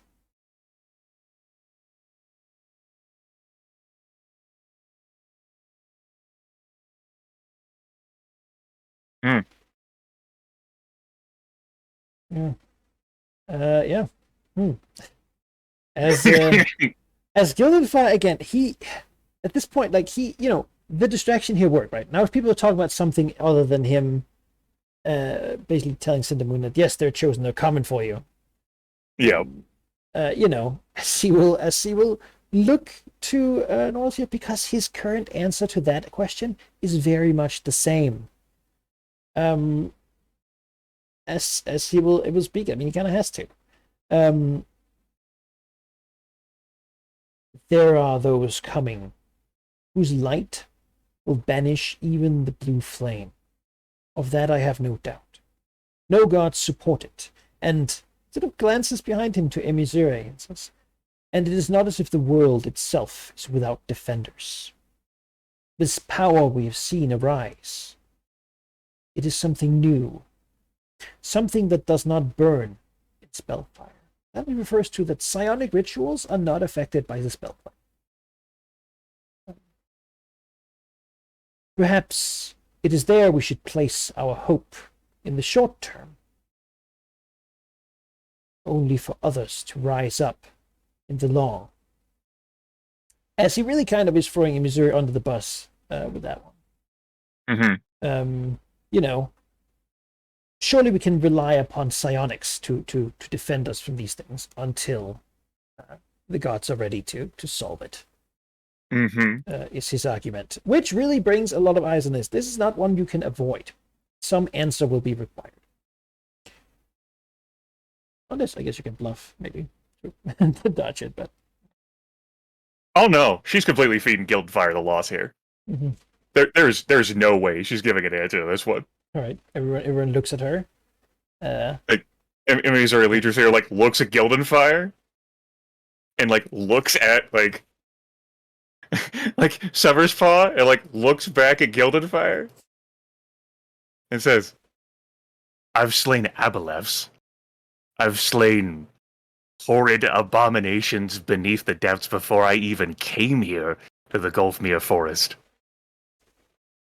I don't have any knowledge of what you speak of either.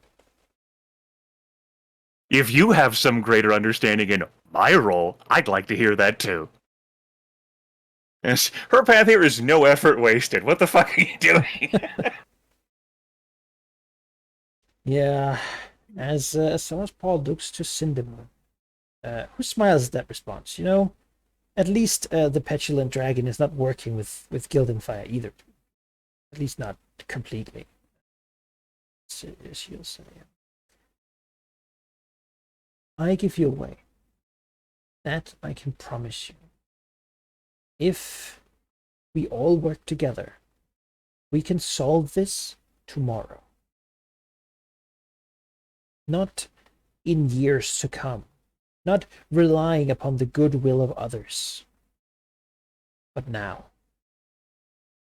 We can solve this now. Which, I mean, that's good to most people. Yeah, there's some nods around. Those cells will now raise his hand and say, let us not be hasty. Though I have embraced a new aspect of Vanis, I am not yet ready to throw away caution. This is an important decision, and not one we should take lightly. I have heard from one side and another I refuse to believe there is only one solution. And yet, so to say, should we find no answer that is unsatisfactory, should there be no unity when we leave here, I shall see to Malar to solve the problem. Should we be split, strength will determine who is right. I think that Zalaznar saying caution even now is enough to anger the green dragon. I think she flutters over like the reins. It like lands up and points a claw accusingly at the treant and says, "Everything I have ever heard about the Emerald Enclave before coming here is all about this caution, this ponderance, this patience that someone else will solve this. And no one else has. Look at what happened with Starmantle. Before I intervened and moved these pieces and made these choices, you would dare say that we have the time to prevent anything from happening. Whether it's the shadow that looms, or whether it's the blue fire, you do not have the luxury of patience, you stupid treant." She goes off the she goes off the headland. I think the despair and like vengeance, I think that like bled into her from Cindermoon's like pool, like just like pours out. Just like Yeah. clear anger.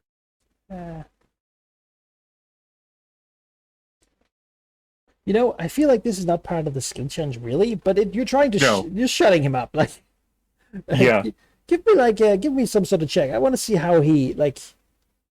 He could get pretty fierce too. I think this is intimidate. Yeah, it sounds like it. I'm gonna pour 3 points of Draconic Essence into this. All right. I think this firmly is the no effort wasted. Zalaznar has done nothing but waste his effort. And I think that this caution, this waiting attitude is the dragon sees it as one of the huge problems that is like this is Zalaznar's fault. D20 plus that will be 15 plus 34 Wait. intimidate. If only 31. he had acted, All right. she wouldn't have had to. Exactly. He is making her spend effort, yeah. and that's Exactly. Yeah, he roots his feet a little bit at her barrage of words, and then he just sort of nods slowly and says, "Perhaps you are right. Perhaps," he looks around. "Perhaps we cannot leave before this is decided. One way or the other."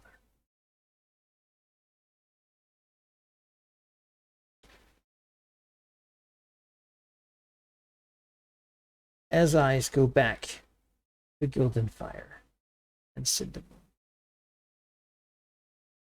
Mostly, though, they've had their chance to say their piece, right? The two of them have not entirely budged. Now, Cindermoon is clearly like we're at 4 successes out of 6, right? 6 means that she actually has a little doubt, Mm-hmm. and the Emerald Enclave will go with not this thing. So right now she still believes in what she's saying, certainly, but the majority, like 60% of the listeners here, don't really. Right. Which means she still has won a lot of supporters by doing this. Before this, certainly, a lot fewer were directly in line with her. But what she says is true. Beyond that, of course, this place has a magical effect that sort of makes them feel terrible, which makes her words sound so much useful. Mm-hmm. I think Velmina here might have said something, but she's not in a shape to. He is physically just a wrecked person to begin with. So I think you've sufficiently shut her up as well. So her support for darkness and the destruction of civilization, we all know what she would have been trying to do. Mm-hmm.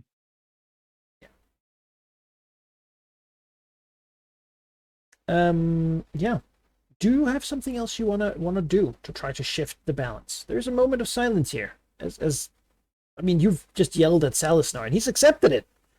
Yep. God. Like, Cindermoon Yeah, no and, kid. and Gildenfire are like staring each other down while Norlos is sort of looking between them and between you and Salisnar. He's like, he's looking for hope, right? Yeah. I think in these early like in the sounds like Salazar has accepted that Gildenfire and the Cindermoon are staring at each other. And these early like draws in deeply and looks around Swivel and says, "Consider everyone why it is we're having this conversation here at this particular site. Not just because Cindermoon needed all of the preparation to make her pain knowable to all, but why this debate is being held here. Do you not believe that agents from beyond would attempt to influence the Emerald Enclave's proceedings? Do you not feel weak here? Do you not feel overwhelmed by the darkness of Shar that stares at you from that pool? Why is it that this conversation is right here, right now, instead of on the surface, in nature? Why is this conversation held in darkness?" And she's not speaking now to any like the major folks, but the minor folks. Yeah, that totally makes sense. I think is to consider. Feel your unnatural biases. Yep. Is that diplomacy again? It sounds like it. You're speaking to a group. Yep. Okay, we can do that. Could be nature, I suppose, but it might be better. Yeah, could be. Yeah. 27. I'll go ahead and use my fast talk here. Jazz hands. I dislike that result. I will make a bluff check instead. I kept it. 32. We'll keep that. All right, yeah. I'm gonna blather on about like the unnatural thing that Cindermoon's like trying to like weight the conversation in her favor. That Shar's meddling and influence. There we go. People Draconic are, jazz heads. nodding. We're at 5 now, so I think this is the moment where that seed of doubt might begin to spark. As Cindermoon will look up at this, she's looking around. Things are not going as she thought they would. Things are turning against her, yet she can still, she'll say, "Are we not all influenced by the divine? We're all followers and bear the marks of one deity or another. Are their philosophies not always in our minds, not whispered to us in our very dreams? Are the ideals of the world not something we draw from them? It is only natural that they would have an interest. They are, after all, those that shield us. You should not deny that those who aid us might also want an influence upon our world."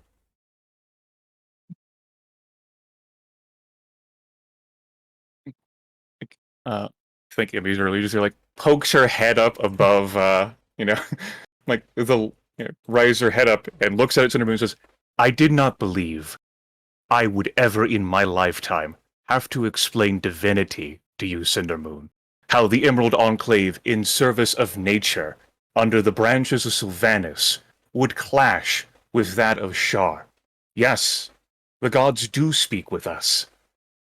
But your allegiances, as you've proven here by your words and deeds, are those not of this enclave. How could you seek to lead it then, if this is true?"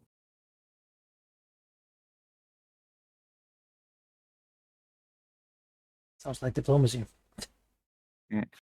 As she's saying that you are unfit to be the leader here. Yeah.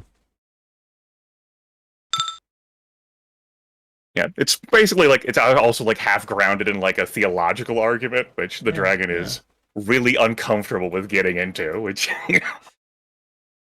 Yeah, I mean that's not a success, right? So that Mhm. puts us at an actual failure. Now you haven't failed the skill challenge, obviously. You still fail more times. Yeah.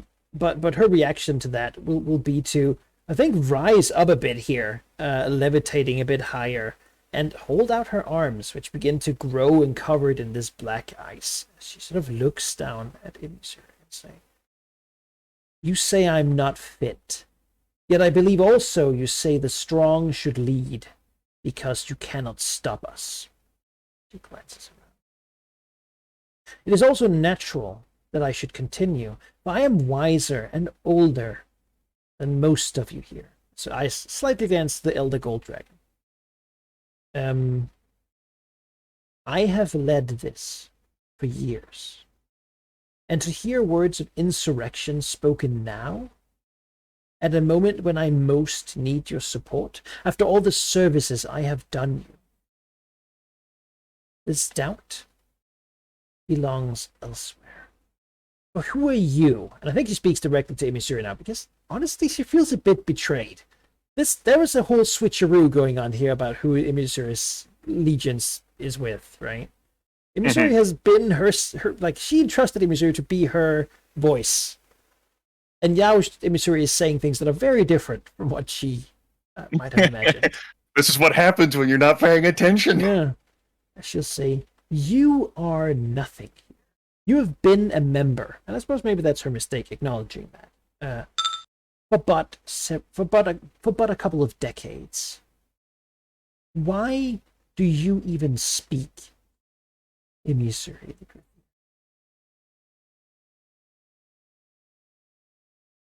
Because I had thought you were worth my time. But it seems as if I somehow identify with these other lessers, as you would put them, than you do. Well, you are so out of touch in pursuit of your own grief and despair, completely oblivious to the world around you. I have made sure to keep in touch and contact with these you consider your lessers. I somehow, and she gestures a claw towards herself, care in a way you are no longer capable of.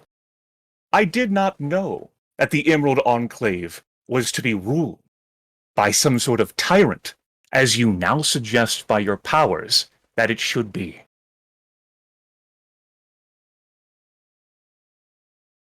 She's clearly agitated, but give me a roll. I mean, I'm feeling a little bit intimidated. Is what you're? I don't think I can intimidate Cindermoon. No. Like, I'll just auto-fail that roll. Yeah. Like, I wouldn't even bother making that what check. are you looking to invoke here? I don't think I'm trying to make progress with, like, the skill challenge right now. I think I'm challenging, like, her. Yeah, that makes sense. As she will look and say, "You are defending a garden of dead things. Death is coming, and whether it be by our hand or something else, whatever does it cannot be allowed to be the power of the far realm. It is better that things should die from us, that divinity might be snuffed out by us, than that it should become part of our enemy." This hesitation is something you accuse Celisnar of, and now I hear it from the rest of you. We should await the chosen. We should listen to the divine. I have seen it all. Do you not think I have attempted other ways?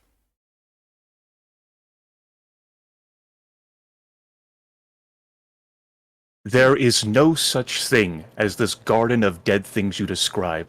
It is only in the dark despair of your heart, which was burned up by the spellfire.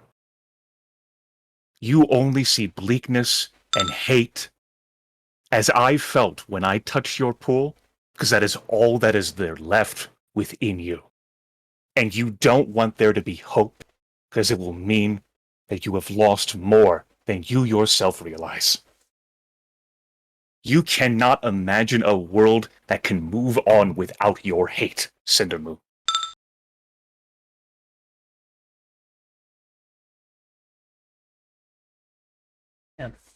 Yeah. She looks. She looks around and sees the hard eyes. She did not refute that she thought of them as her lessers.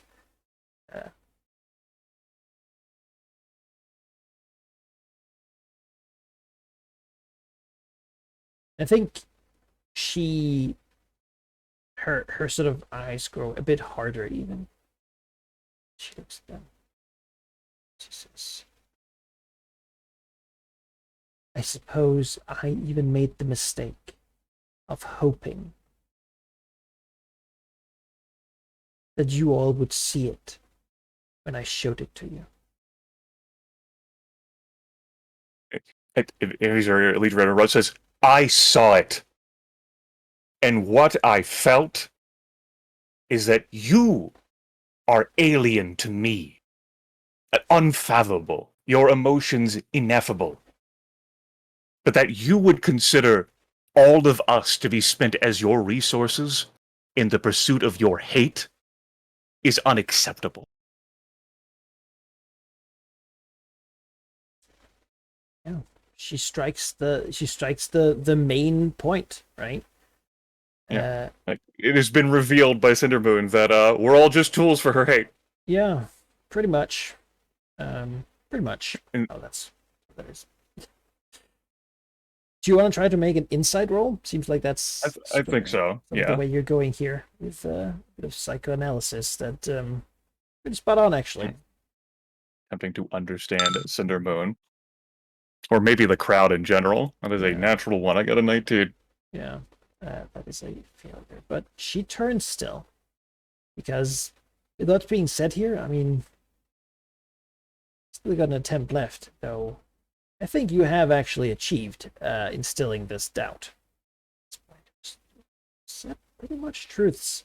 She will look at you and just say, I think we are both. And then she just turns and walks into the pool.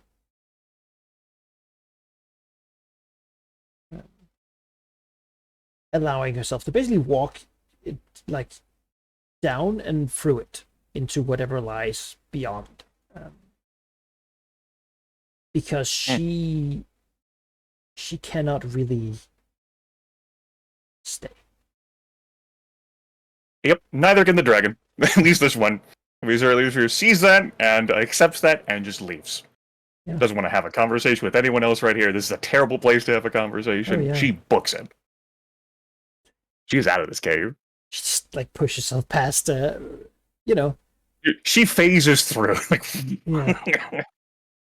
no, like when horrible like tentacled night monstrosities from like the Shadowfell or wherever come through that pull after her, she does not want to be here. Yeah. The Shadow Druids left behind, just sort of a little stunned, They seem to gather like the Velmina here and begin to sort of make their ascent. Like, they're not going to go down there. That's crazy. As Gildenfire doesn't have anything to say to Missouri really, but he will speak to the others and just say, I shall remain here to try to close these pools, to cleanse this place. If you need me, you can find me here. Celis now nods. There's not like this was a formal assent as to what has happened or what should happen. But Cindermoon leaving this conversation was pretty much her leaving the Enclave as well. Yeah. Sounds like she quit. Yeah, basically. She it's not really necessarily super free to always choose her own, make her own decisions, right? So she sort of has to sometimes get herself out of situations that might begin to reveal to her exactly what's actually going on with her. Yeah. These guys will take Velmi that way. I'm sure she doesn't actually die. As Celisnar will begin stomping out. He doesn't like it here either. Norlos will remain a bit. Probably the most convinced because he just feels bad, and he might talk to Gildenfire. Well, Gildenfire tries to. And that might be like the scene we leave this place with, right? It's just like a pyre in the distance. So, as he ignites the very rock surrounding this place to just cleanse it. He's quite agitated at this. Because Cindermoon was a great dear friend to him. seeing her like this is just, even by itself, a type of agony. This is going to poison the relationship Gildenfire has with other humanoids for generations. Can't trust them. Right. Right. That brings us back to the main map. Wow. I hope everyone else has been somewhat entertained. We had a long time coming here. This was a very important thing to. This could have gone many different ways. Oh yeah, I've enjoyed this. Yeah, I have. Oh, this is some intense stuff.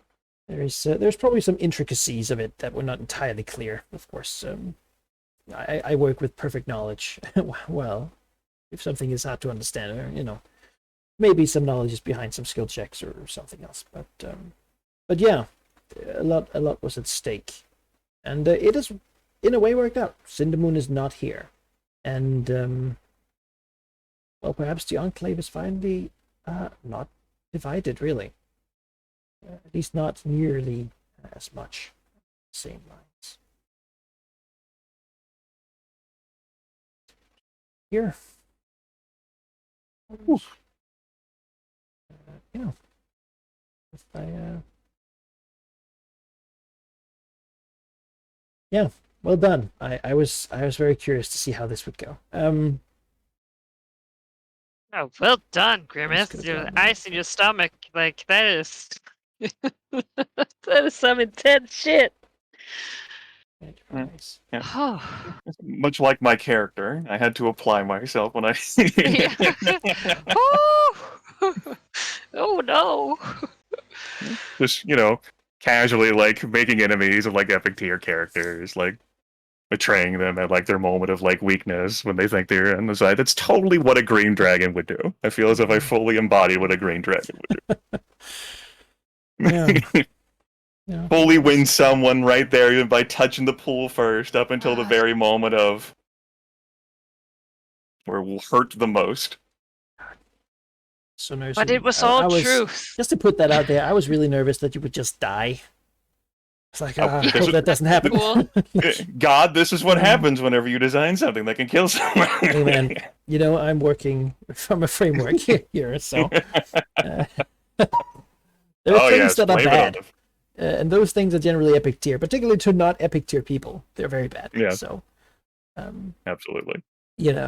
these things are out there. We're entering a world of effects and such that make stunned save ends not look so threatening. I mean, you wouldn't have had to worry about a whole conversation interaction if suddenly my dragon died and became insane. Then you'd be shifting to the other characters. Wouldn't have been my problem anymore. We would have some things still going on, but yeah, there's certainly work some- here And is now done. we go Some to side our effects. segment in hell with Emissary. How is hell, Emissary? Great. Good news, everyone. You have a limited time until Yaffle's incarnation dies again. Ah, As we can look about to what the other dragons are doing, probably whatever mundane thing they're doing when they're just tired and relaxing, yeah, doing the opposite, like not trying to provoke any powerful things because we've just had a war. Mhm, yeah. It's true. Your dragons did fight in that directly. like, treating people, a little nicer just so, into the new year. Oh, That Ah, we start yes, having. Severius. I have, praise you until after Christmas. Ah, yes, I will keep spying on this Veliknif to gain information for you. I don't know a lot about him, but No, let's have our meeting January 2nd. Red God. dragons, right? I don't understand. I mean, you understand them better than I do. You're immune to the Yes. flame, right? Wise. The second Perhaps- base knows for a fact that Valyria doesn't even understand himself. So the Night Flame. Oh. Well, Malignant, there's only one way to understand yourself. Destroying? Oh no. I believe he has been the closest to destroying himself, more so than anyone else. He's been That pretty is- destructive recently, actually. It would be harsh to say anything else. That power of strife is being brought out. Yeah, and Yeah, I mean, really, I think we can begin transitioning the year, right? Because I don't know. Really, Emisuri, what happens now for Emisuri, right? After this has happened, like no one's gonna Right. show up at your house, like Mm-hmm. everyone, like there's clearly, while this gilded fire burns down there, Veros trying to, in a way, vent his frustrations by cleansing this area from Yeah. the shadow. It sounds like the other most powerful person here is occupied. Well, the first most powerful person has walked into the inky black depths to wherever the hell that goes, right? Which means Missouri Leader is here to fill a power vacuum. All right, so she's not going to be idle, sounds. Yeah, I think through the winter, it's to instill in the Emerald Enclave that she's here for them, and to make sure that they're unified and organized as they would be. Basically, just to make sure that they're an operating faction that can perform the original mission intent of the Emerald Enclave. Because that sounded like a good idea. Yeah. And since she browbeat Zalaznar, I don't think anyone else is going to stand up to her. Well, the other really powerful people are busy. No, Salasnar, you succeeded your role. He's powerful, obviously, but he also has recently come into some new things. He's been hanging out, and some of this Malorite blood you added to the water sources have begun having its effect this far north. Because no one solved that problem.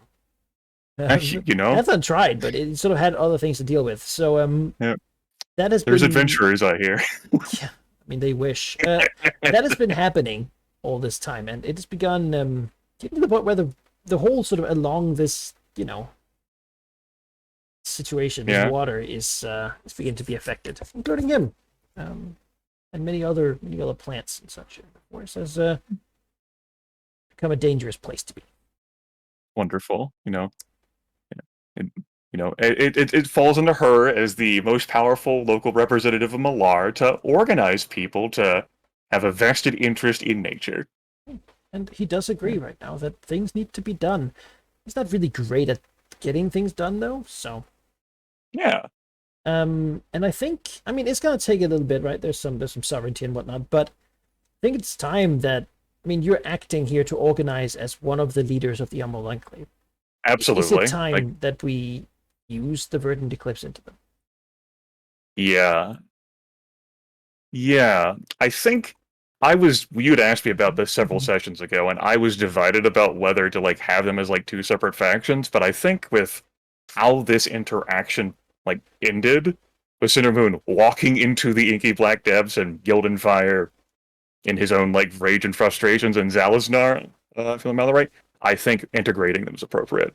I think Emisuri Leader is going to become, through her own force of personality, and going to work on becoming the head of the Emerald Enclave. Yeah, you might, you still have some on that, but you're certainly one of them. Yep. So, all right, let's bring it together now. This will be a process, right? Yeah. I think we'll have the next year here, where you're still separate. But I can tell you, right now their might is greater than yours to the point where that's not gonna increase anymore. Wealth, though, and influence is what you deliver. Yeah, it's they always had the bodies. It's just me who brings the connections. Yeah, actually, knowledge of other things and other places. So we'll put them here. Give you both the nice green halo, and that'll be happening. That's what the Emisuri is occupied by. She's filling a power vacuum. Yep. So there you go. Now you can transition to the next year. I can finally write myself out of this session. I'm busy. I'm tired of talking. We will transition. That is unfortunate because I may have had the intention to talk to Emmy here.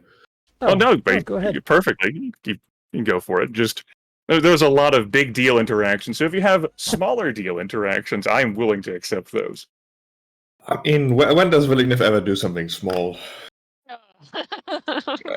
Oh my god, here we go. No, I don't think it's that bad. Shit. Destroy Cormyr.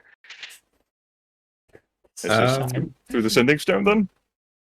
I don't think so. I think he's actually gonna visit in person. He's gonna make Okay. a bit of a bigger deal of that. He's even gonna bring some gifts and such. Probably nothing huge, but Food? more than he usually does. Probably like an emerald or two, and maybe some food from Thunderhome, like rock candy and a barrel of meat or something. Yeah. Obviously, Valignant's going to see how the forest has changed in the years since he's been, when he came with the Aboleth issue years back. By the time he reaches sort of where the Grand Temple of Malar is, Emissary Legiothere is standing on that summit waiting for him. Her visual appearance, given not just insight versus bluff, but Valignant's intimate understanding of the Green Dragon at this point, is she is very shaken and pained. Her teeth are clenched. She is on edge. All right. I think we'll circle once or twice before picking out a spot to land. Mm-hmm. It could be on the top of the temple with the dragon. Sure. Is the highest point. It probably takes some time first to judge if that's the appropriate thing to do. Sure. The green dragon looks up, just watches him. Is not the dragon who rushes things along typically, so patient. Usually carefree. So I think if we'll land nearby on the top, I suppose. Yep. Depositing the gifts he brought next to him, so sort of gesturing towards them without too many words, just saying, "Hey, Yep. I brought these for you." Yeah, just the two of them up there. Emissary looks back at Valignant, steps a few lengths closer and says, "I am gladdened to see you, Valignant. What brings you here?" Valignant's expression turns to one of almost horror as he tilts his head and says, "What have you been up to, Emmy?" I am drained, but I remain here.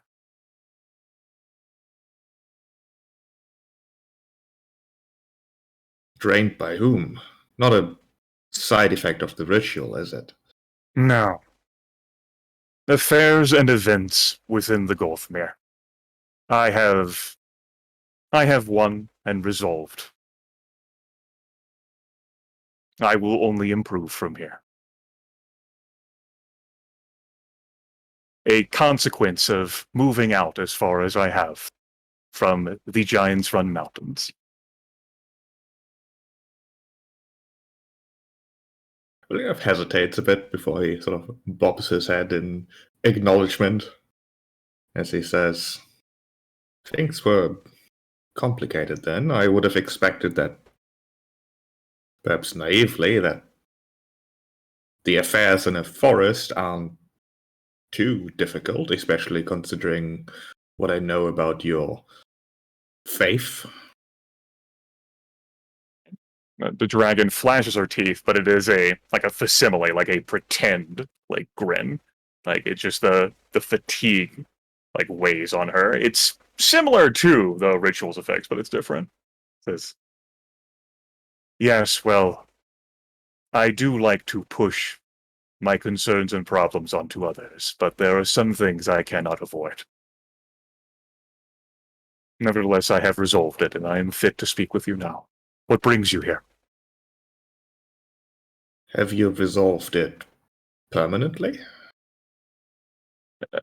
Emissary Legiothere looks out over the coast and says nothing.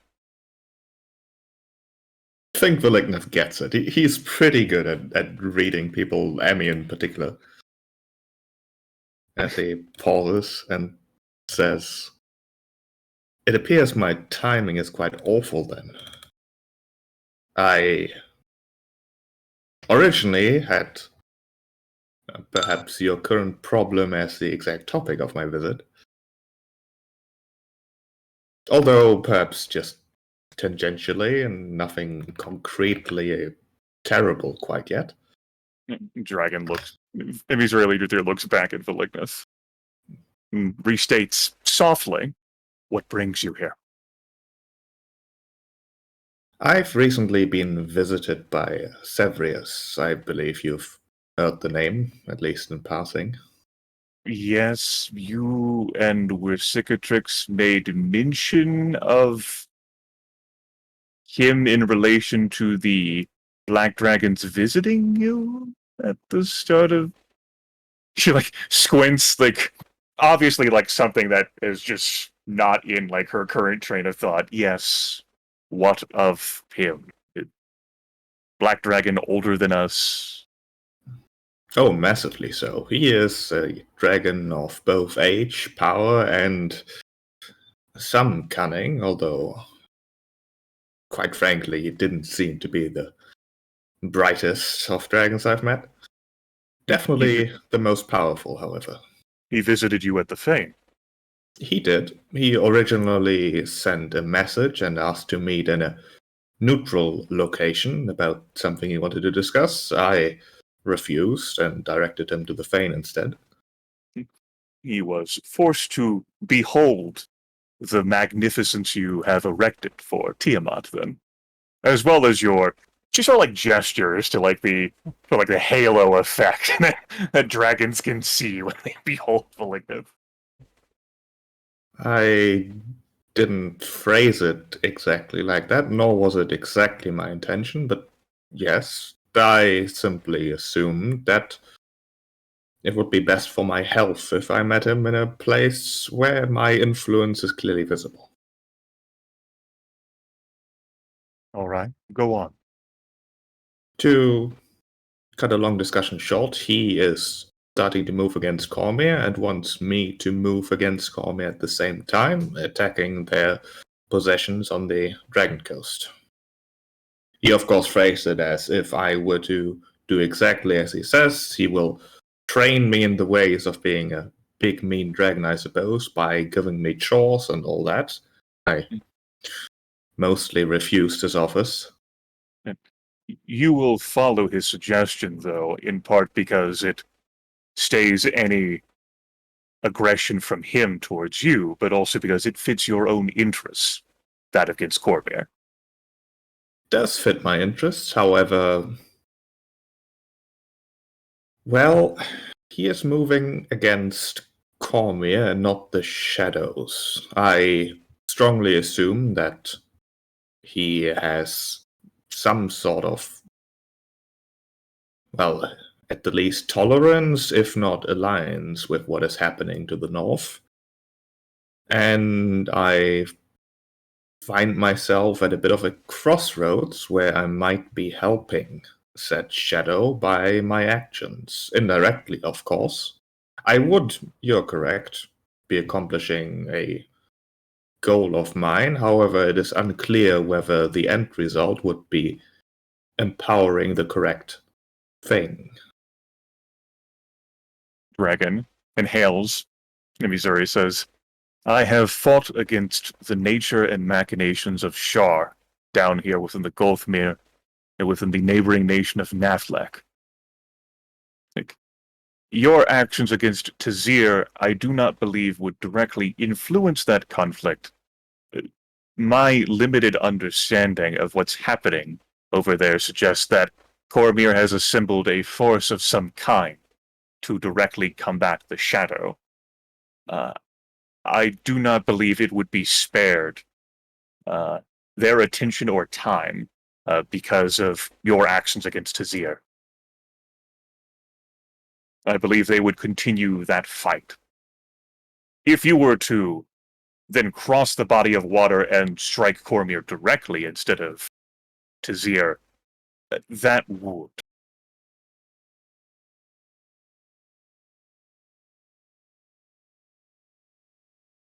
As for whether you would wish to assist Shar, Versicatrix would. I would not.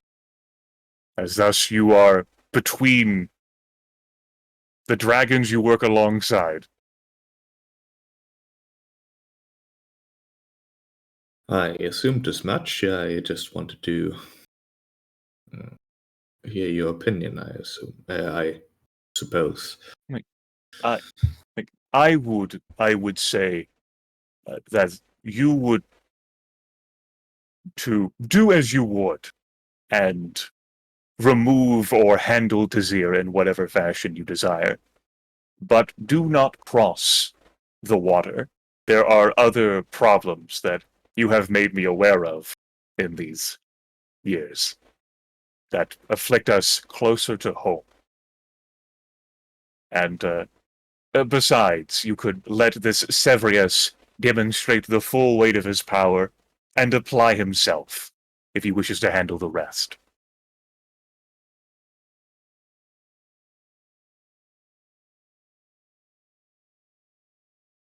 I can see that you are pretty opposed to Shah. I also knew that the Cicatrix was more or less on its side, so to speak. Will that lead to problems in the future between the two of you? Emir's early Drusir says it has already led to problems. However, they are ones that can be resolved, much as we have resolved our problems since we were wormlings and emerged from the tomb, though where Cicatrix is not of the quartet. We work together involving the Cypher. We work together to banish that champion of the undead stone giant. There will be other affairs in which we are cohesive.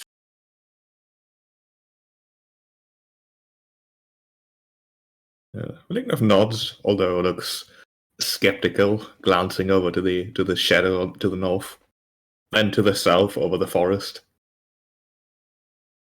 Back to Emizure.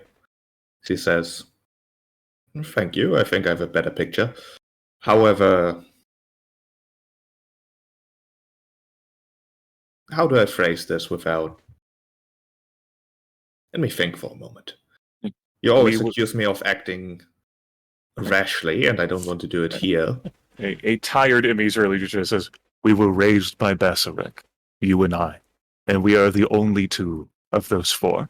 If Tilrax was entertaining some fairy and Veristrix, I'm still uncertain what, and have no idea how to find. If there is anyone you can speak to, in any way you find suitable or otherwise, it is I, who freed you from that wreckage of a cage and helped you back to health." Then I'll be straightforward. Your current state worries me, although perhaps less so the fact that you appear to be facing a grave obstacle and have not asked for my help yet.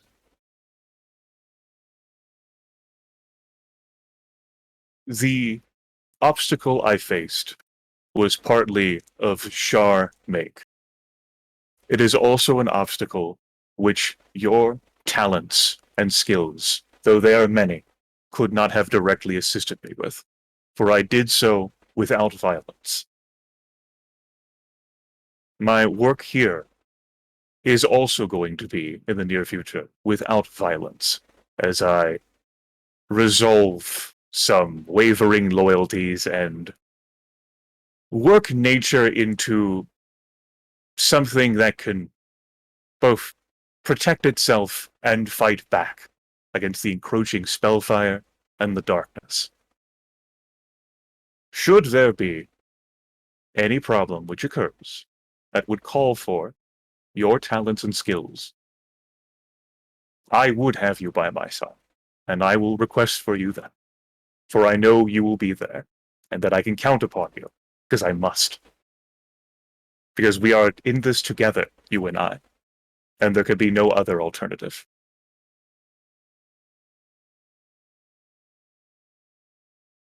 I understand. I am worn down because I have faced powers that are greater than I, and I am working through my feelings. It will take time. We have that.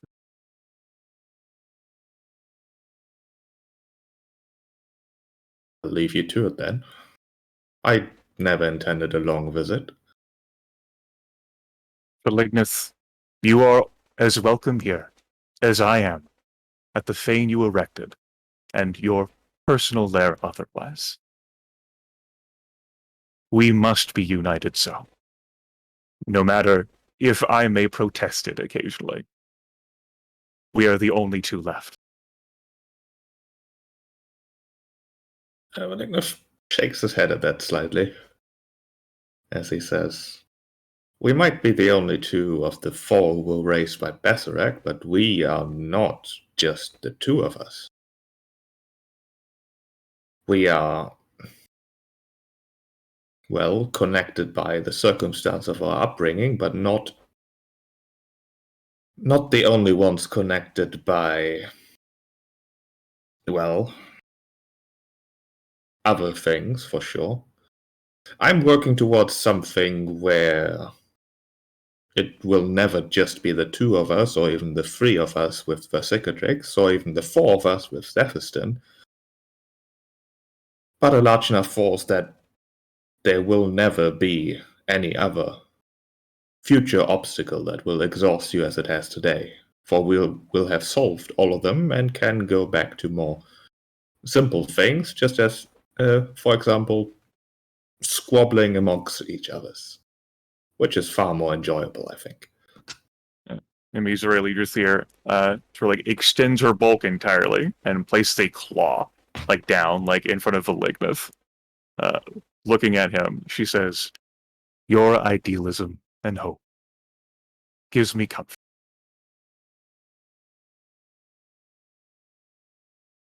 That we can defeat what hell has done to us." Never doubted that.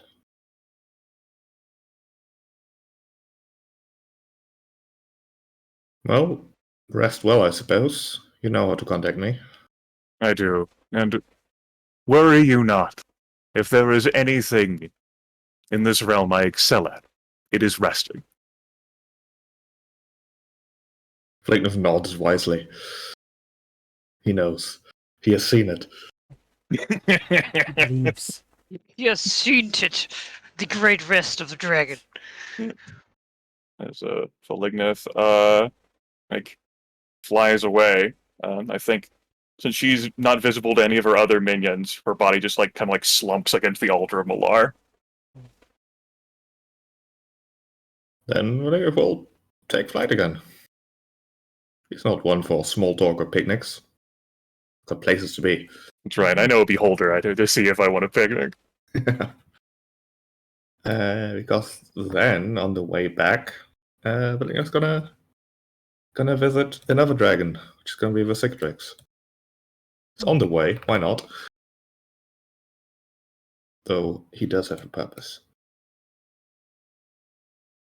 I was gonna say he's gonna be shown in to not the Horde Chamber, but sort of where Versicatrix, the damp gross basement that they always meet Versicatrix in. By guards that are, appropriately terrified, but also have seen Malignif there before, I suppose, if,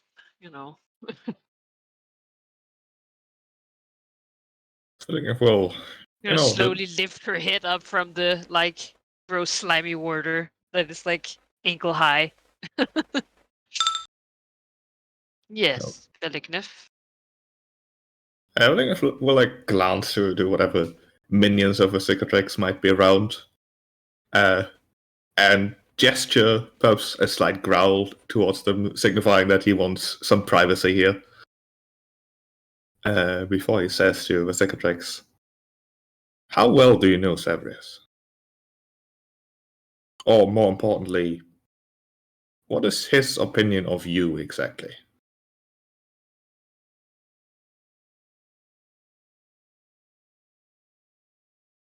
He looks at Malignif. Well, first he saw me as, I think, an adversary, and now a useful underling, I think. Enough nods. That might be exactly what I need. Unfortunately, I'll want to ask a favor of you, which you will not enjoy, I don't think. I need more information about Zavrius and his motives. Ideally, even about his actions. And here, there might be like a weird like grin. Like, oh, I see. Well, I have ways of looking upon him if I wish, at least to his horde. That would be a start. But I think what I really need is a way to judge him and his. What's the word? His. Or what is the word? I don't know. His association, I suppose. Whether he has decided to submit to Shah, for example, to get what he wants, or whether his current intent to fight Cormier is simply a opportunistic move, which I would definitely approve. What is he fighting for? Is he fighting for himself or fighting for the Shadow? Would I know, Manakai? Like, I don't. I mean, just give me an inside roll. yeah. I know.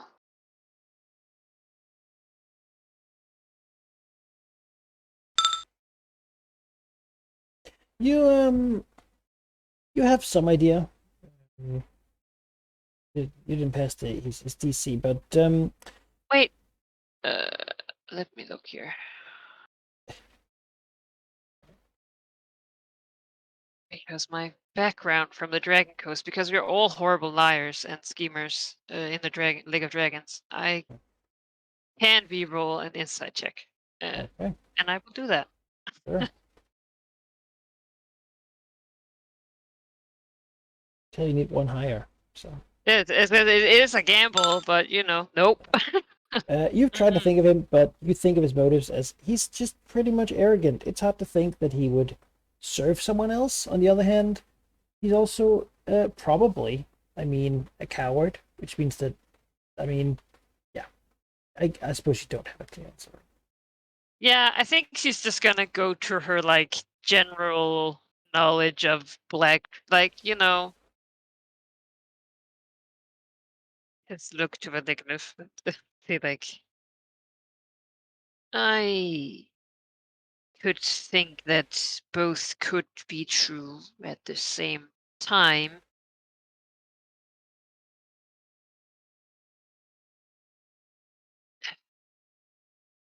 The promise of eternal night is not necessarily unappealing to some.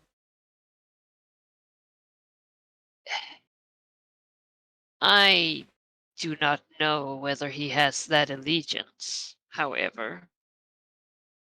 Even if he thinks himself a free agent, I would hesitate to put enough faith in his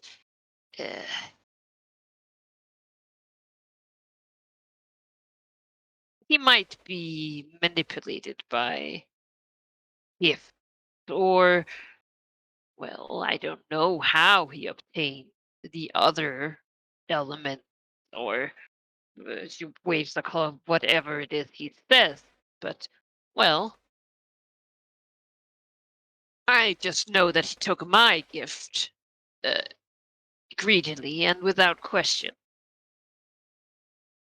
And I would hesitate to assume that others could not use similar tactics.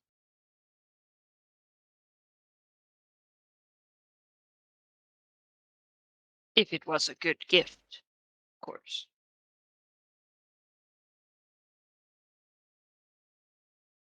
I see.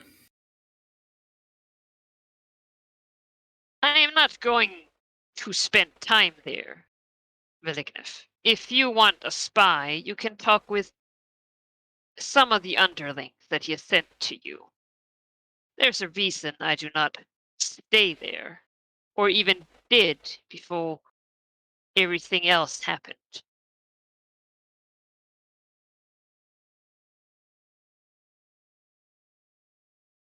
I wouldn't be able to trust anyone else. But I understand if you don't want to. I suppose I have enough to work with. At least for the moment, anyways.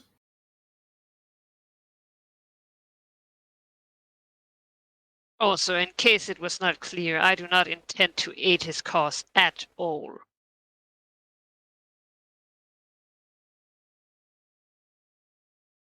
I am willing to entertain him, sharing mundane information about yourself in this area, but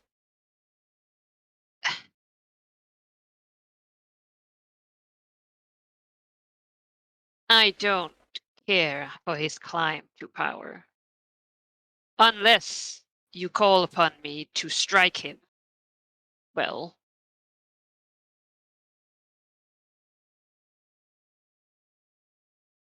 I I think do it's not not so know much how about helpful I would his. be. I think it's not so much about his climb to power. He already has powers, just not Cormir. It's about judging whether he is worthy to keep it. I suppose for the moment, other than assumptions and worries towards the influence of Shah, I approve of his methods. So I suppose I will just keep doing what I suppose told him I would do.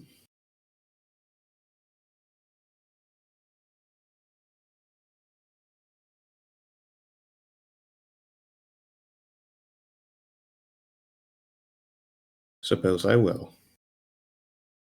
I am bothered by the fact that so many dragons appear to devote themselves to something other than themselves.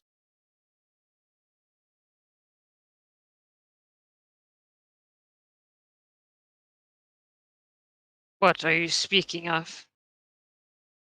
Oh, He looks nothing. confused. Like what? What are you talking about now? Just an idle thought, I suppose.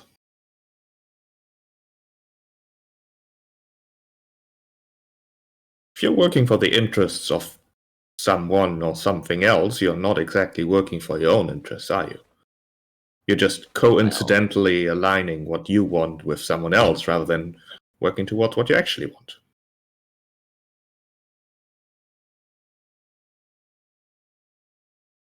Then again, if She just looks at him like, I'll- uh-huh. I can see you're not interested. No, I am. I just don't. You are speaking out of context, and I do not know which to apply to this discussion. I am not well versed in the. She like sort of squints like religious aspects of.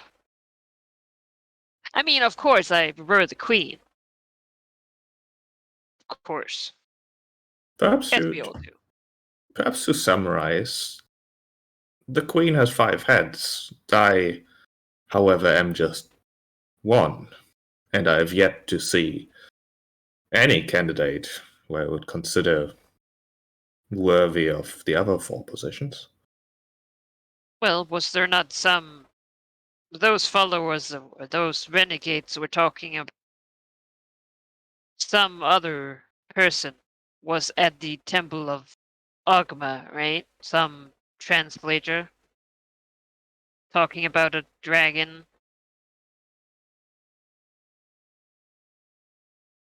Suppose. And I did forget about Anglespark. He's doing well. Either way, I'm just wasting your time at this point. I'll leave you to it. If you should find yourself, whether voluntarily or otherwise, in the vicinity of Sevrius, do keep an eye out about his intentions. You will look to him, and there's like a hesitation, as if she's almost about to say something, and then she's like, I will.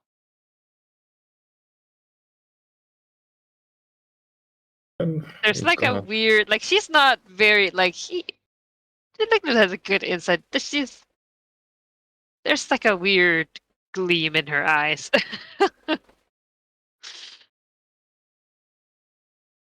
And Villiger will leave, I suppose. He's done what he wanted to do.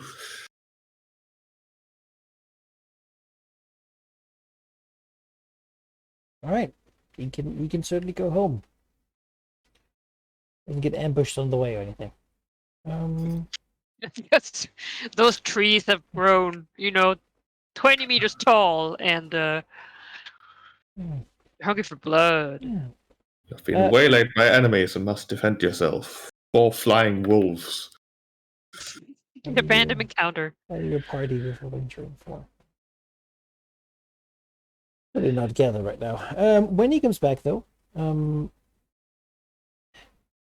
be reported that Yenka, the Feyan exile, currently hiding out in the mountains, would like to covertly talk to him somewhere in the mountains. Covertly, that's difficult. Well, you'll be given a location, basically. But the cave is not particularly important. But, you're staying there to try to avoid Feyan interests. Because those are bad. Very, very hazardous. It's true. Yeah, but we'll make his way there as covertly as he can possibly be.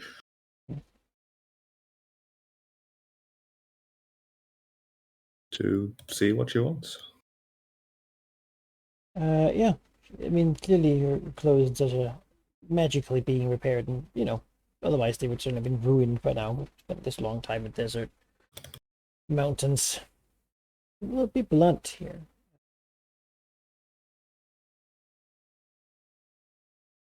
How far along are we with securing the access to the West Gate underground? To be quite honest, not very far at all. There have been other issues that always seem more pressing. I've made contact with some individuals who might know something, but they haven't returned my inquiries. I was going to talk to Zephyrston, who has turned out to be more useful than I expected. But before I could, you told me to come here. I requested it. She sort of says, not wanting to have accidentally angered the dragon. I admit I am growing impatient. It has been years, and though I have had the book to study, and I can only do so much without a medium to test it on. We could find the tomb that should lie below the city. You already know that story. It is really another thing. There is a plot to strike at Thay. Another group of exiles to the north, near the nation of Rashimen, have collected and have made a plan. They seek to go in, press into the vault of phylacteries, and destroy as many as they can. Perhaps even taking some and sending them to other places, allowing many of the liches currently following Zastam loyally out of fear of their own destruction, to begin plying their ambitions. It could begin breaking down his power, shattering his dominance. I have so far been unable to aid them because I am here, awaiting a use. But I admit, if any other plan to bring forth Tiamat and use her power to take down Sastam, if that is a distant one still, I might want to go and support them. This plan, I believe, could defeat Sastam, free our nation, at least go some way towards it.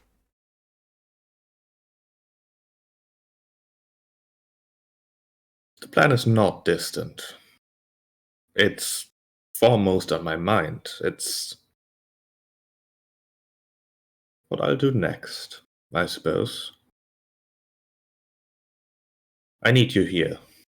I need you to support me in this. I can't have you going towards a attempt at overthrowing Faye that might not actually work when we have a good plan. You know, and yet she looks at her hands. My magic can only stall mortality for so long. I will not become one of them. The liches, the undead. I would ideally see Faye freed. In my lifetime, I've done many things. I'm not going to have a very enjoyable afterlife. And I want it to have been worth it.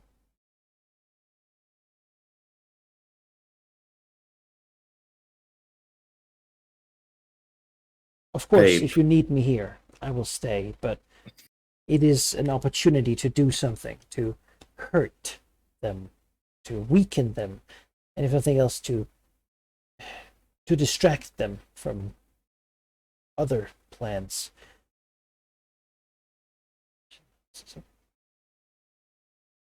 But if you do need me, and stay, it will be some years yet until they're done. That is why I bring it up now, because we would have time to discuss it before decision was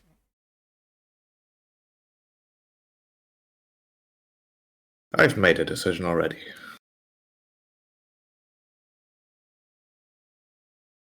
You know, I see. Your loyalty to me, however, is commendable. If it is mortality and the weakness that it brings that bothers you, perhaps something could be done. I'm not sure if that would actually work or be beneficial to you, but I do remember that part of the book, The Tome of the Dragon, would perhaps allow you to gain additional power, which may include additional years. He flips it very not slowly. I mean, there are many rituals in the book pertaining to undeath, but there are some on the transference of draconic essence from one vessel to another. She hesitates because that is a tantalizing bit of thought that she's so far avoided. It's just not being, not being a possibility. But she nods slowly and says, I'm glad that I was beginning to feel somewhat neglected here. But I'm glad to see that my doubts were misplaced. I do believe our plan and what we have currently gained from it. She pats the book. We are one great step towards bringing an aspect of Tiamat upon the world. Such a power, not even they can resist. If you feel neglected, know that it is not because I intend to neglect you, but rather because my attention is drawn to far too many different things at once, all vying for my attention, all needing solving, and all resisting my attempts to do so. If you want more of my attentions, then solve my problems for me. It's all right. Then I suppose it would occupy me for a couple of years, maybe. If I were to assist in this assault from a distance, of course, not going there nor endangering myself really, but I could attempt to at least pinpoint the assault towards the phylacteries of, say, the Lich entrapped below the fane.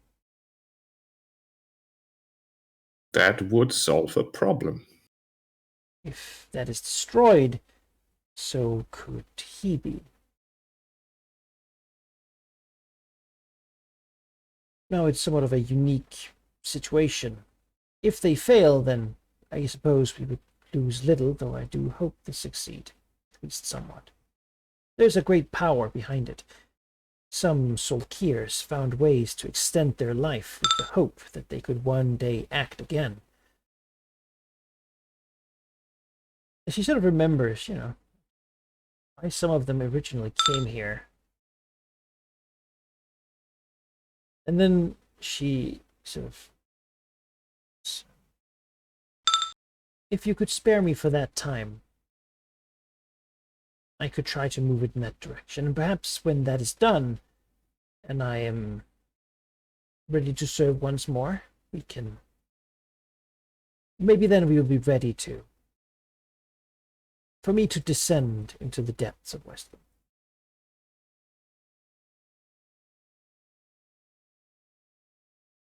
Ponders for a moment, then says, I suppose I will let you do as you think is best. I'm not one to force anyone to do anything, and as long as it is the right thing to do. It's good. After all, I'll say it is easy to be loyal to someone who wants exactly what you want. It is simply difficult for me to make others understand that I do in fact want what they want. She Quite frankly, my ambitions are the best for everyone. So it would seem. He says genuinely.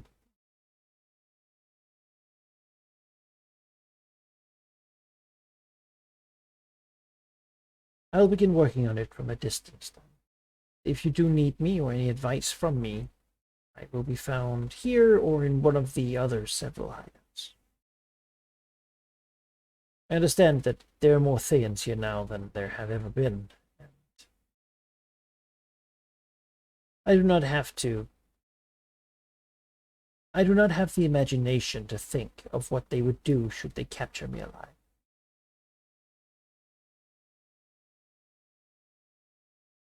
Yes, Faye has been quite insistent at getting a foothold in this region through gifts and polite greetings mostly. It is all poison. They make their way into your system, then they kill you. Is there anything else you wanted from me? No, I simply wanted to broker the request. I think we have come to a workable... What's that even called? Oh god, I forgot the word. She didn't, but compromise? I did. Compromise, yes. She'll not... I will look into these transference rituals. I will assist my compatriots best I can from here, hoping to direct them a little bit, and you will work on securing access to Westgate as well as the underground.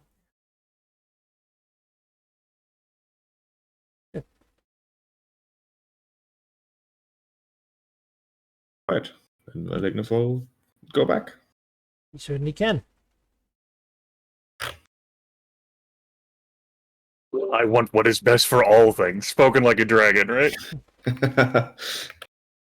Can't they see that I'm right and they're all wrong? Yeah. Everyone else is so arrogant. No, she genuinely believes that summoning Tiamat, pointing it at Zastam, is the best way to solve that. I mean, she is the goddess of strife. Yeah, and war and destruction and Yeah, all like those things. greed. I'm sure System has other things and phylacteries in his basement. And surely she'll be very happy with whatever person brought her into this realm. Right? You know?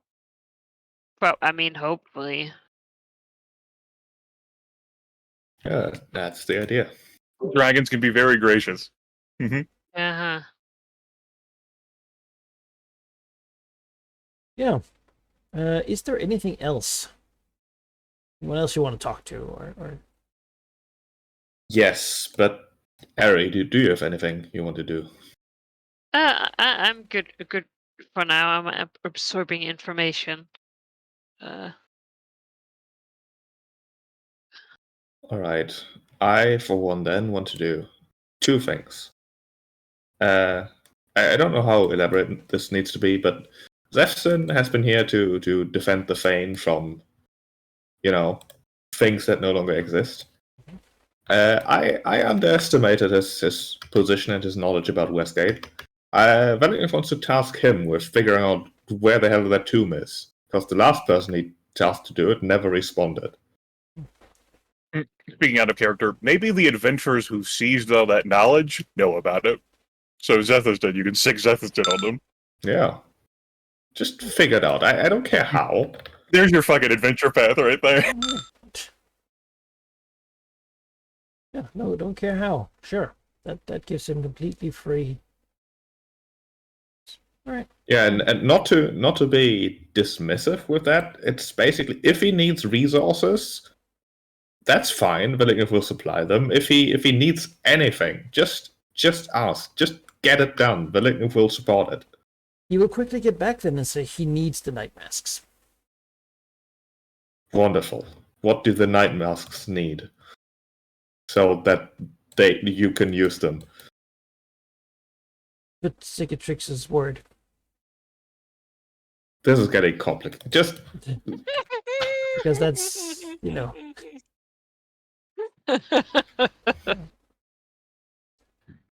if they need the Cicatrix's word, then Zephyrston can go to the Cicatrix to get the word. Yes.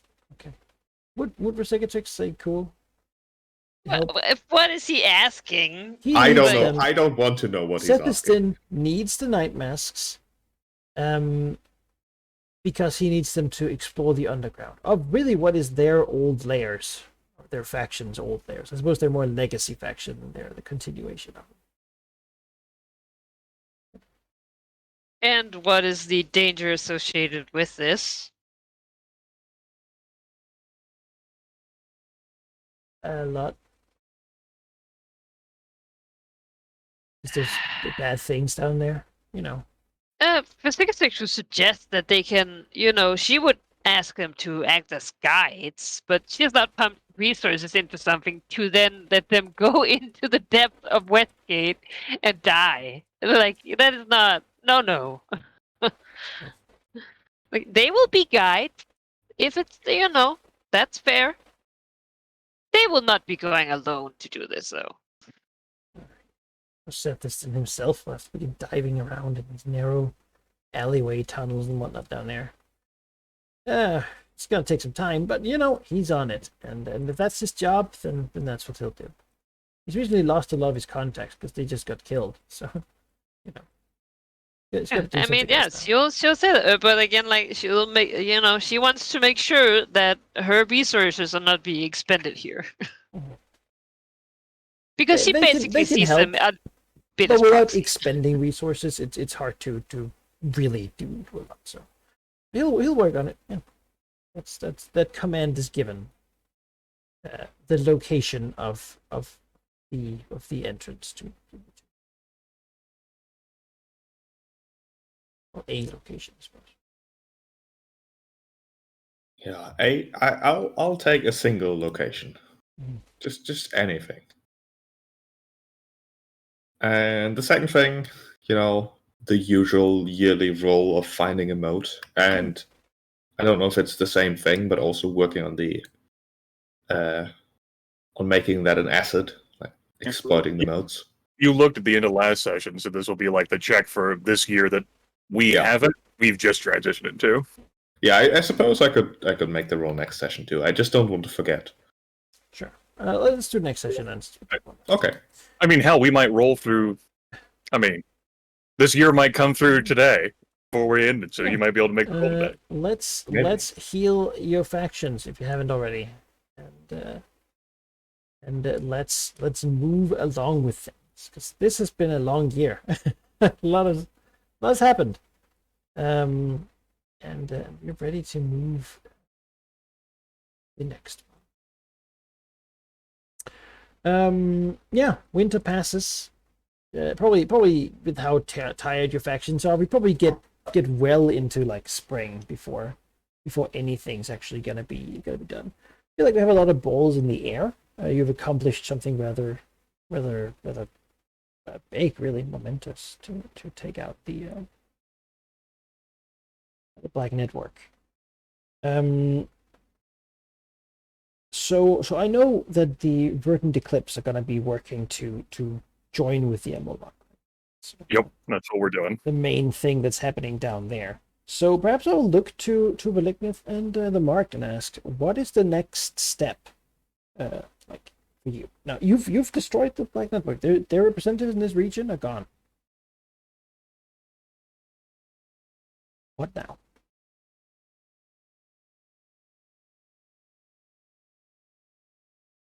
For the Fane and Velignith, it, after some consideration, will be upholding the bargain he made with Severus. Although not with as much vigor as he used on the Zentarum. That's the word I was looking for.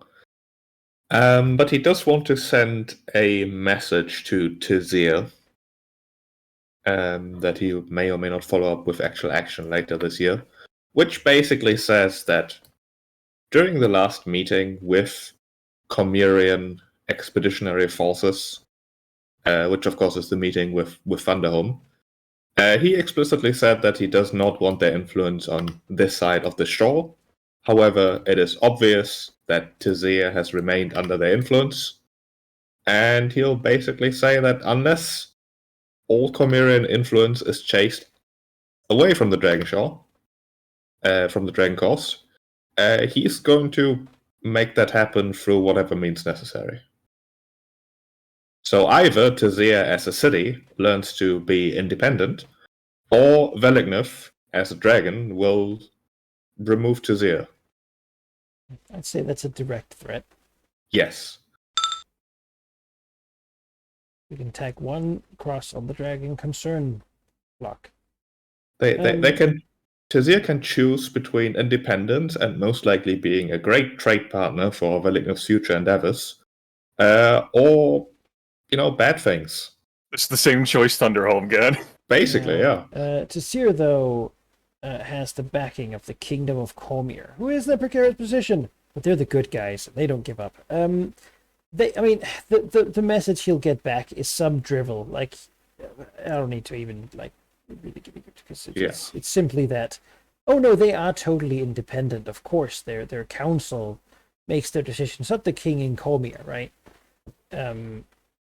It's just that they wouldn't go against what Cormyr thinks is best. Yeah. So. It's the same thing he heard at the meeting like a decade or so back when he went with the Thunderhome. It is. I mean, they have their own sort of governing body. It's just that they don't really go against the party line ever. So, it's functionally mute. Velignith just doesn't understand. He's doing the Eddie Izzard thing of asking cake or death, and everyone chooses death. Well, choose the cake. It's great. Everyone. Yep. Most people, anyway. There's some notable exceptions. Some accepted cake. Yeah. And some Um, had cake forced upon them. You will eat it. You will like it. Mandatory cake. Um, yeah. But basically that's the response, right? They're not going to just like surrender a major city that is like a major strategic importance. Now that Tizir's grown. Like it's been a while since it actually has a lot of trouble here. It's grown. There's trade with Cormier. It's been supported. It has its walls. It has the expedition hanging out. Though that expedition has been severely hampered compared to what it used to be to create the Radiant Host. It still has forces that nominally defend sort of the southern bit of Cormier here. You know, the provinces. Yeah. The city doesn't sit as an easy target.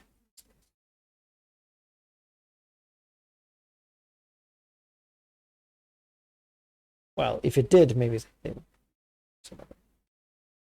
Besides, look, they only have one cross on the concern. They're not concerned with dragons.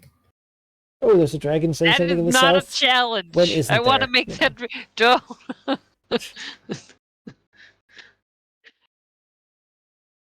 No. I mean, it's a benefit, right? It means that they basically don't really expect a dragon to really make real trouble. Well, if it's all the way up, then that's their highest concern. I was saying it's nice that it's not high. That's what we like. It's been not high for a while now. I know. Allow it to. Yeah, You will Cormier has forgotten about us, and that's not a good thing. You know, people have been born and grown up and become soldiers and had their own kids since that was really a concern. So. People have forgotten about us, and that's not a good thing. Yeah, the Black Dragon's like, no, that's a great thing. We're talking about. How dare they not prepare for us? The disrespect. Here we go. Yeah. All right. Man up the Took down the forges. Let's keep ballista. But basically, Villeneuve wants to at least like rattle Sabers towards Tizir, so he's doing what Sabrius wants, but still unsure whether how Well, much to commit. Really, I mean, Severus isn't ready either right now. He's still gathering his force, his army, because he doesn't want to do it himself. He sent other people to do it, which is slower than doing it himself. Can't send him to fight the adventurers at the beginning. That doesn't work. Should roll another adventure die. It'll be better this year. Oh yeah, they've had an upswing. Last year they somehow accomplished something while being absolutely terrible at it.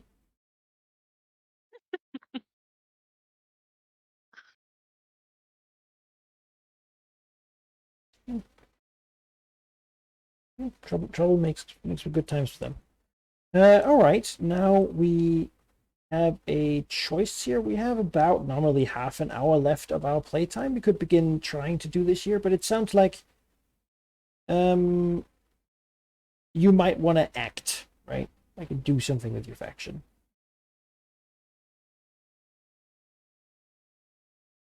Which means maybe we should do some of that next time. I don't know. What do you guys think? But nothing else. You had the looking for a lair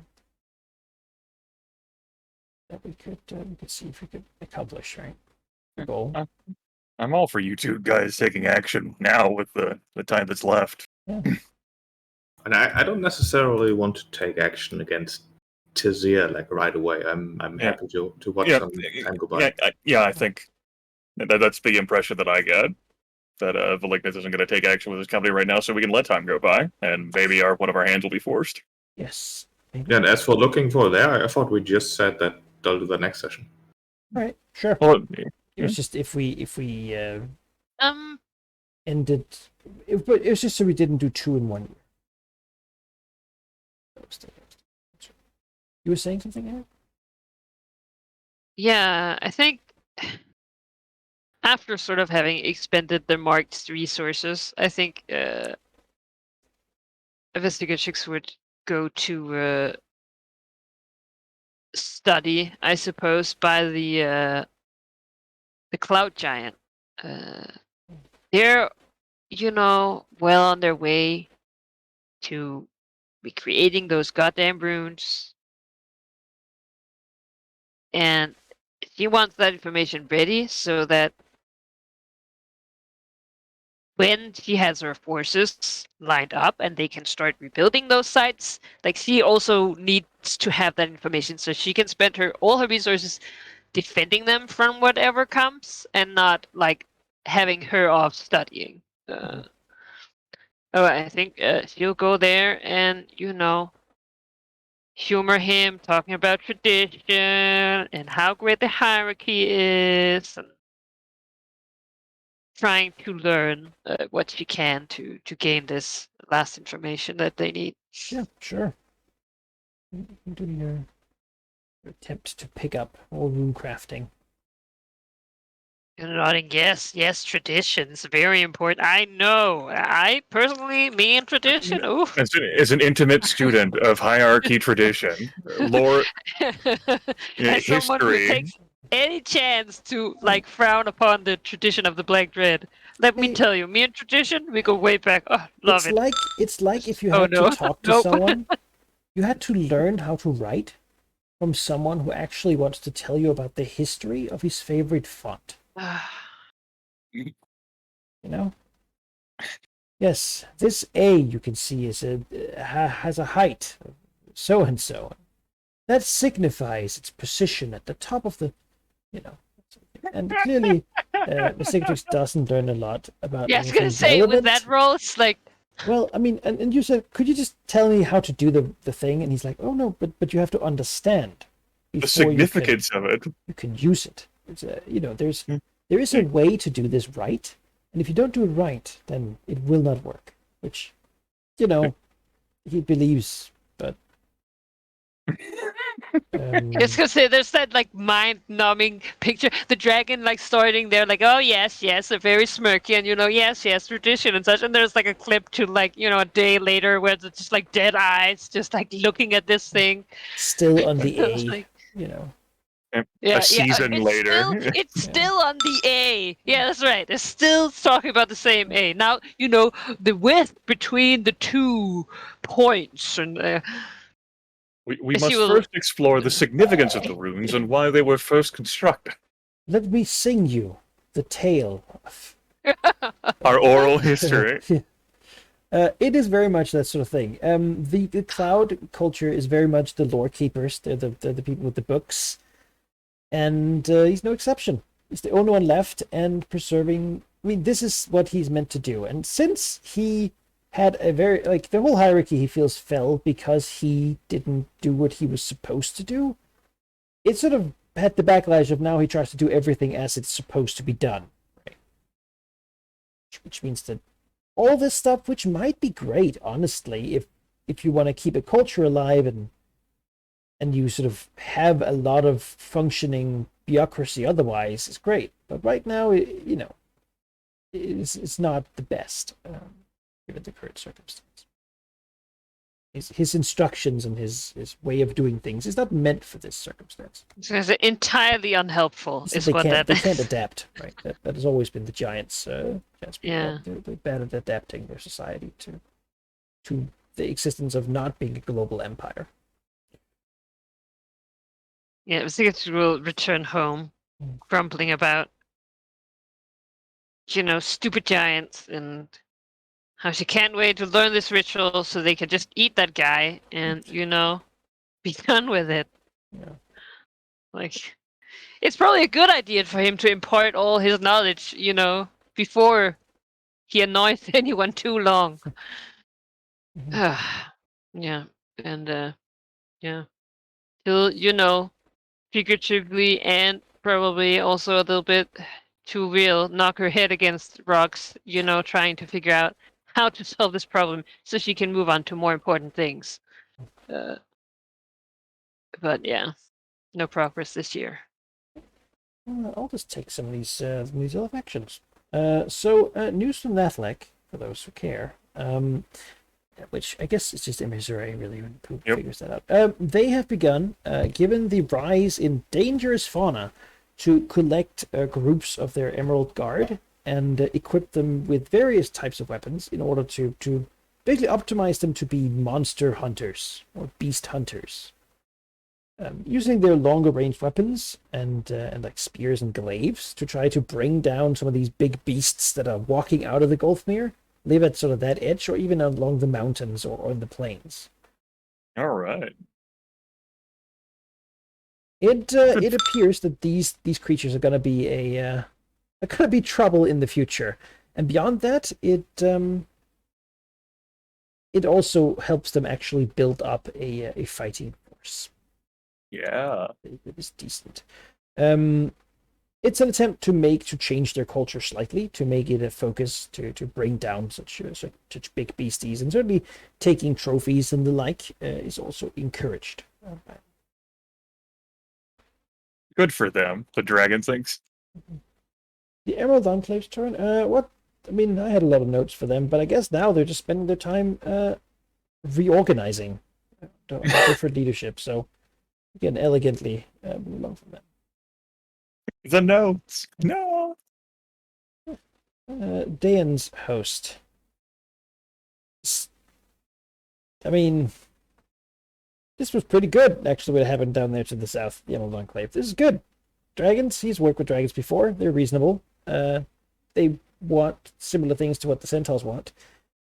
The Red Banner host is left. Really, this whole plan of live and let live is going well. At this point, they might end up becoming a fixture of the land, more so than a faction. Future, which some people might consider a failure, but for them, it's just that they don't really have ambition to do much because they don't need to. They have been so unimportant for so long that Yeah. that sounds like that makes sense. Just we lose sight of them.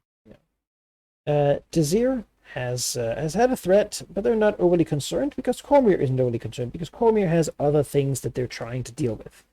They're going to push hard still against these shadows to the north. They're not fighting Sentmere right now. We're still nominally like a truce going on, but they believe they will maybe sooner rather than later.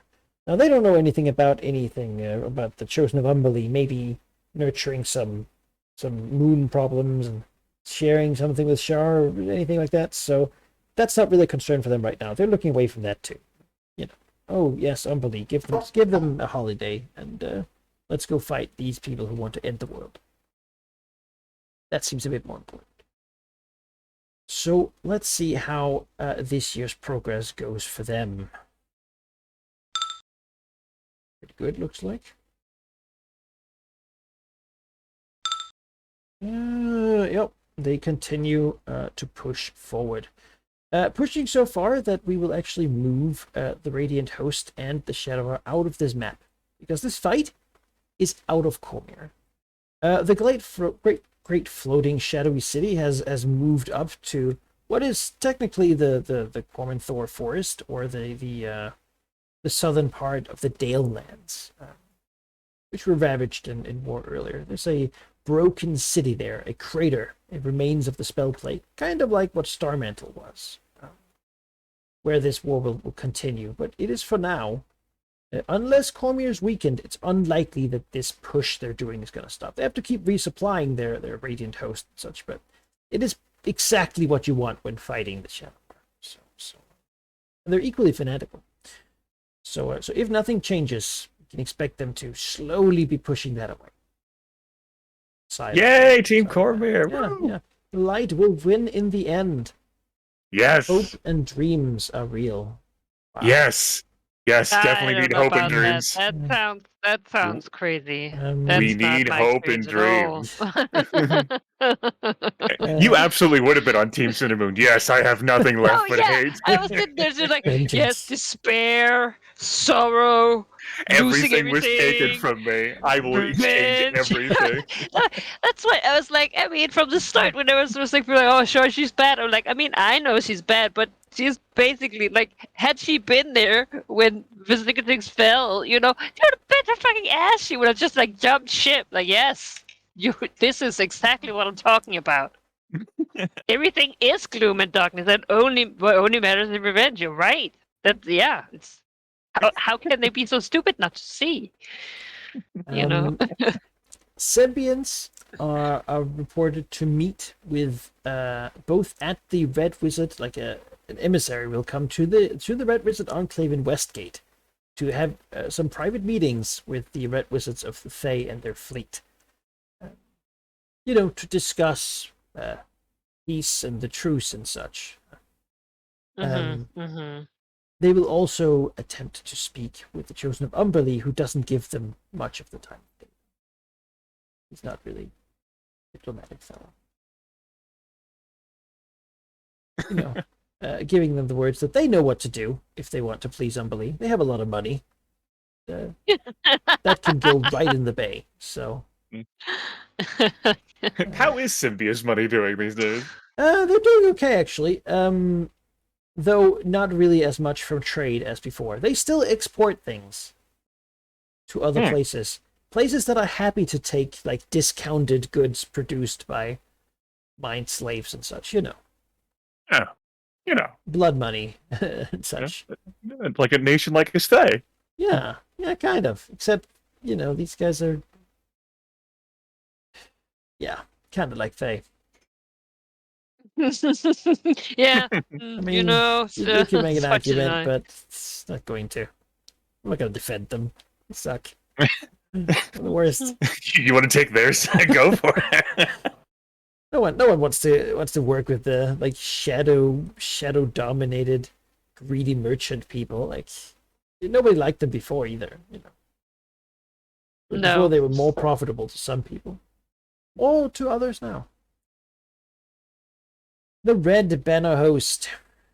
Similarly to Dan's host, they've reached a little point of equilibrium. They have people now who've come back. And at the moment, that's fine. They're dealing with things to the south of Erlgazar. They're raiding a bit of villages and such. Really doing what the Centaurs used to do in a way. Though still probably more violently. They're also somewhat out of our immediate interest or scope. We have the fleet of Umberlee have erected a formal temple within Westgate. They are spending their time there re-establishing their force and recruiting people. They have power. There's a lot of water. People who join them probably not going to have less water, but you're going to be safe. Beyond that, they have a tradition of not really taking a no for worshippers. And people have been found that they've been just kidnapped off the street and put on a boat. Said, now you work for Umberlee. Congratulations.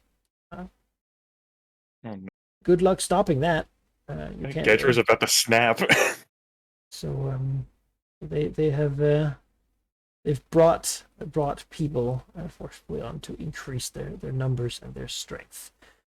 Meanwhile, the rains continue. That doesn't seem to be a huge strain on them to continue that. But it's clear they're gearing up for something bigger.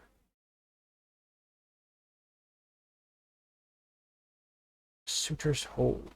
We've looked at them for a long time. I don't think we need to either. They're sort of part of Anglispark. And Anglispark right now got what he wanted. He's happy with his life right now. Just gotta keep oppressing those other dragons and running things smoothly. Militarizing his little kingdom. He's not at the point where he's done yet enough that he's looking elsewhere. Has he come to a decisive title for himself yet? Is it still in the making, or? No, I mean he is Dragon King, right? Dragon King of Termish. Tyrant sometimes. Zula. It really is up to the person bowing over and over again. Keep saying things like that. He likes when we try. It's flattering. All right, which looking at my list here, factions, we actually don't have that many left that are active. The Rippers are looking for interesting prospects right now, but given that there's been nothing else happening right now, they're still just standing at the ready. to grow. They have enough power right now. They don't overly dislike Thay. They're okay with the situation as it is, but wish to grow always. That seems to be their sort of paramount thing. Yeah. Yeah. Do any of you have anything you want to accomplish?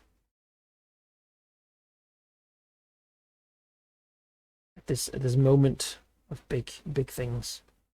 Nope. Be prepared. Eating, integrating, fusing two companies together at the moment, God. Yeah. I think it's just good night to try and reestablish contact with the psionic entity in Westgate, but Mm. I don't know if that would be a longer process. In which case, it might be better to take next time. What do you mean by reestablish contact? Well, he spoke to it. You know, it has contacted her before when she was close to Westgate. Mhm.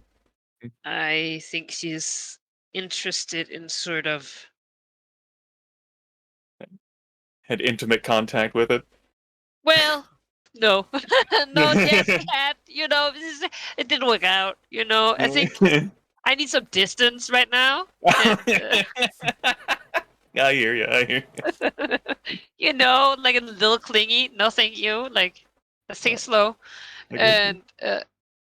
And yeah, basically, she wants to glean how bad, like how much it's grown. Like, what is the growth rate?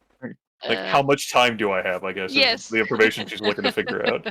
But she can't ask her hags, so the hags will fucking see it in visions and they'll collapse in know. fire. Like my ancestors, I can't ask about anything, but if I ask about that, they will die. Mm. You know, There's so Without Space. giving me an answer. There's space. It is not like the growth is quick on like a person scale, but overall it is not increasing by many percentages in its total mass.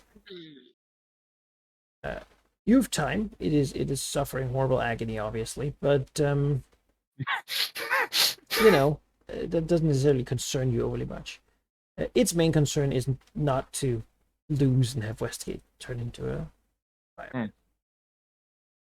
Do the Thayans progress further in that whole, like, pursuit of aberrations thing?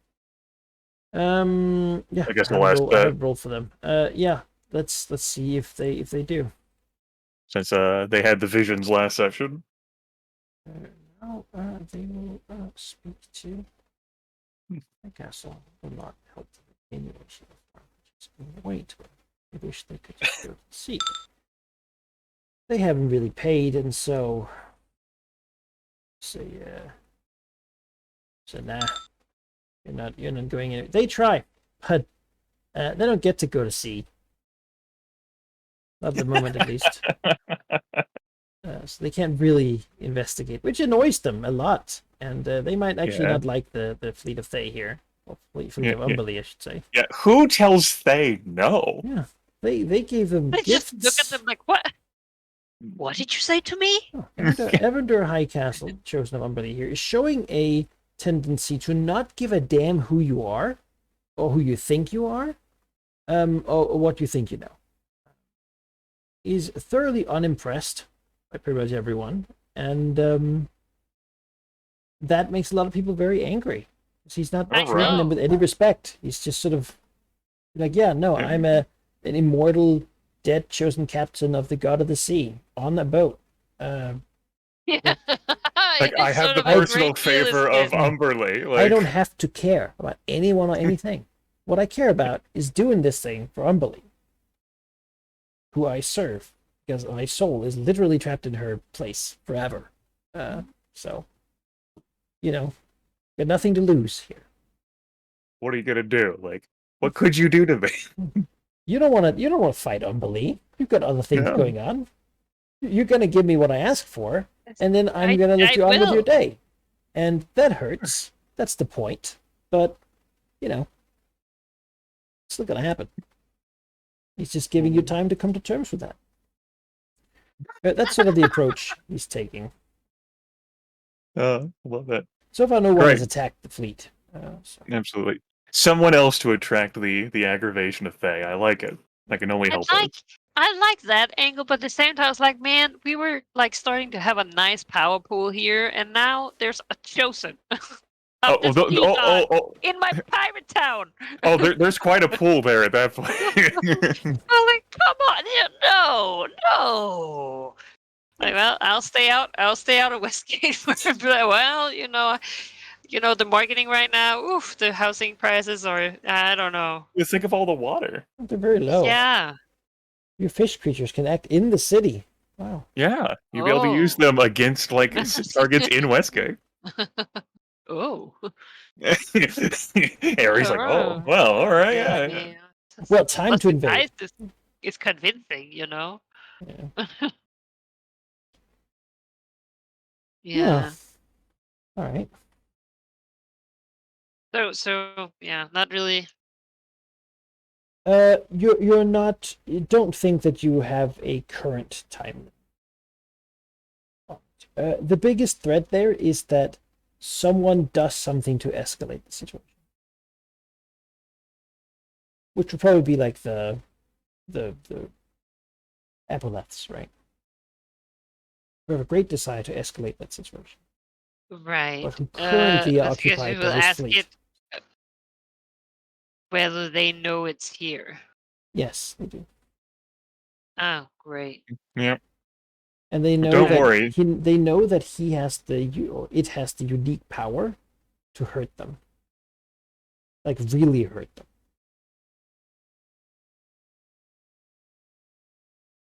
Yes. Or so long as the chosen of Umberly is there, stalwartly defending. Yeah, I see that. It'll be again. fine. Well, I mean, it makes it really hard to want to really throw Umberly out here. Yeah, it probably treats them pretty much like he treats everyone else, which probably infuriates them to no end too. Yeah. You will pay Umberly tribute. The Abelos like look at each other. Like, Our minds are from beyond the stars. He's like, yeah, I mean, Sure, whatever, What do you dude. do? good for you, but your gold isn't. I'm undead. I'm immune to your mind slime. I don't even have to care. Oh yeah, that's true. What are you gonna do? Enslave me? Just say- I don't have a mind. yeah. I'm just gonna Ah. shoot my Yeah, cannon at your it, body. Yeah, the undead has ever been the counter to aberrations. They have all those Well, immunities. before the psionics, That's, Oh yeah, I mean, psionics isn't the uh, actual way the world works. The world doesn't really like undead either. If a Cicatrix were to ask this entity what, like, I think she wants to, like, help solve the problem faster. Mhm. Has he taken contact to other people? He's attempted. Yeah. Okay. Yeah, It believes that it doesn't actually really like whoever destroys this horrible nightmare thing in the sea it's gonna be good. I mean, not a lot of people are interested though. This horrible nightmare thing in the sea doesn't seem like their problem. Yeah, I was gonna say, but Cicatrix was gonna ask it, like, okay, how would you convince people to help? And it's like, well, he already tried. It's been working great. It can offer you nothing except that Yeah, it's like, good. The world is better off for well, it. yeah, Cormier's busy right now, and they don't care about Blue Flame, so.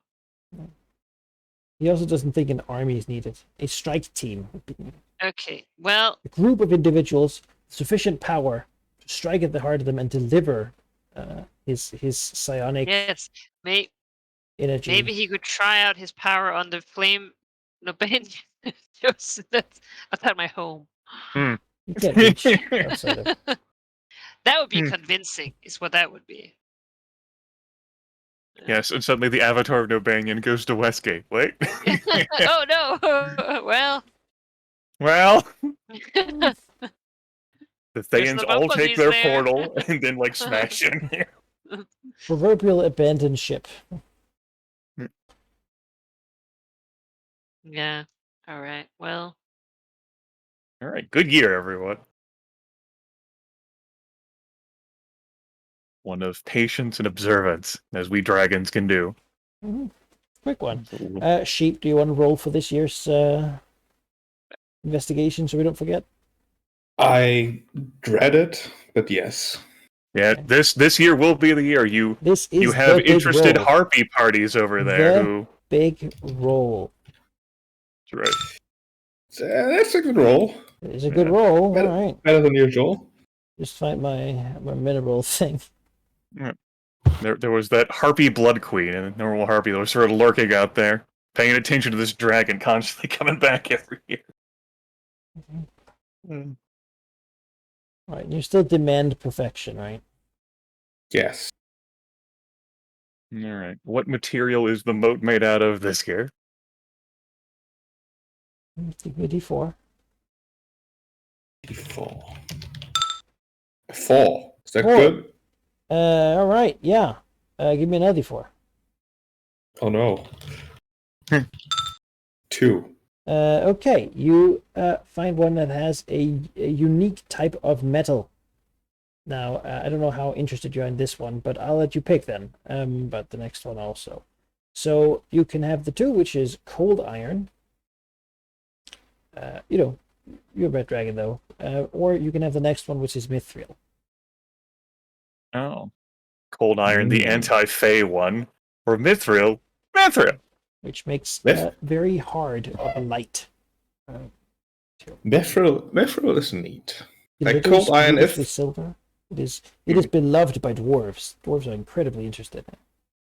Yeah, I can imagine. Cold iron would be nice if we had more Fey things, but I do not want to ask for more Fey things. We might have to break into the Outer Realms to bring Tilraxos back to us.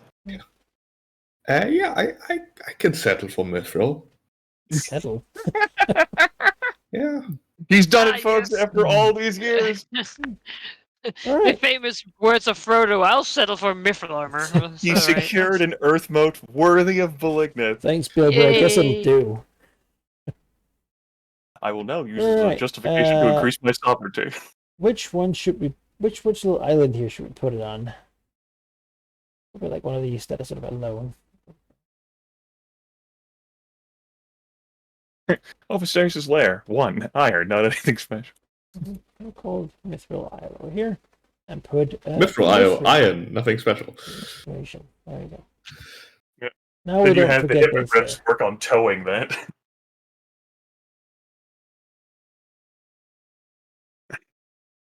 So Right. I suppose that's something that he'll be spending some of this year like working on, Yeah, probably. getting set up so that he can actually Yeah. sleep in it. The thing is, like, you can't really easily dig in Mithril. It's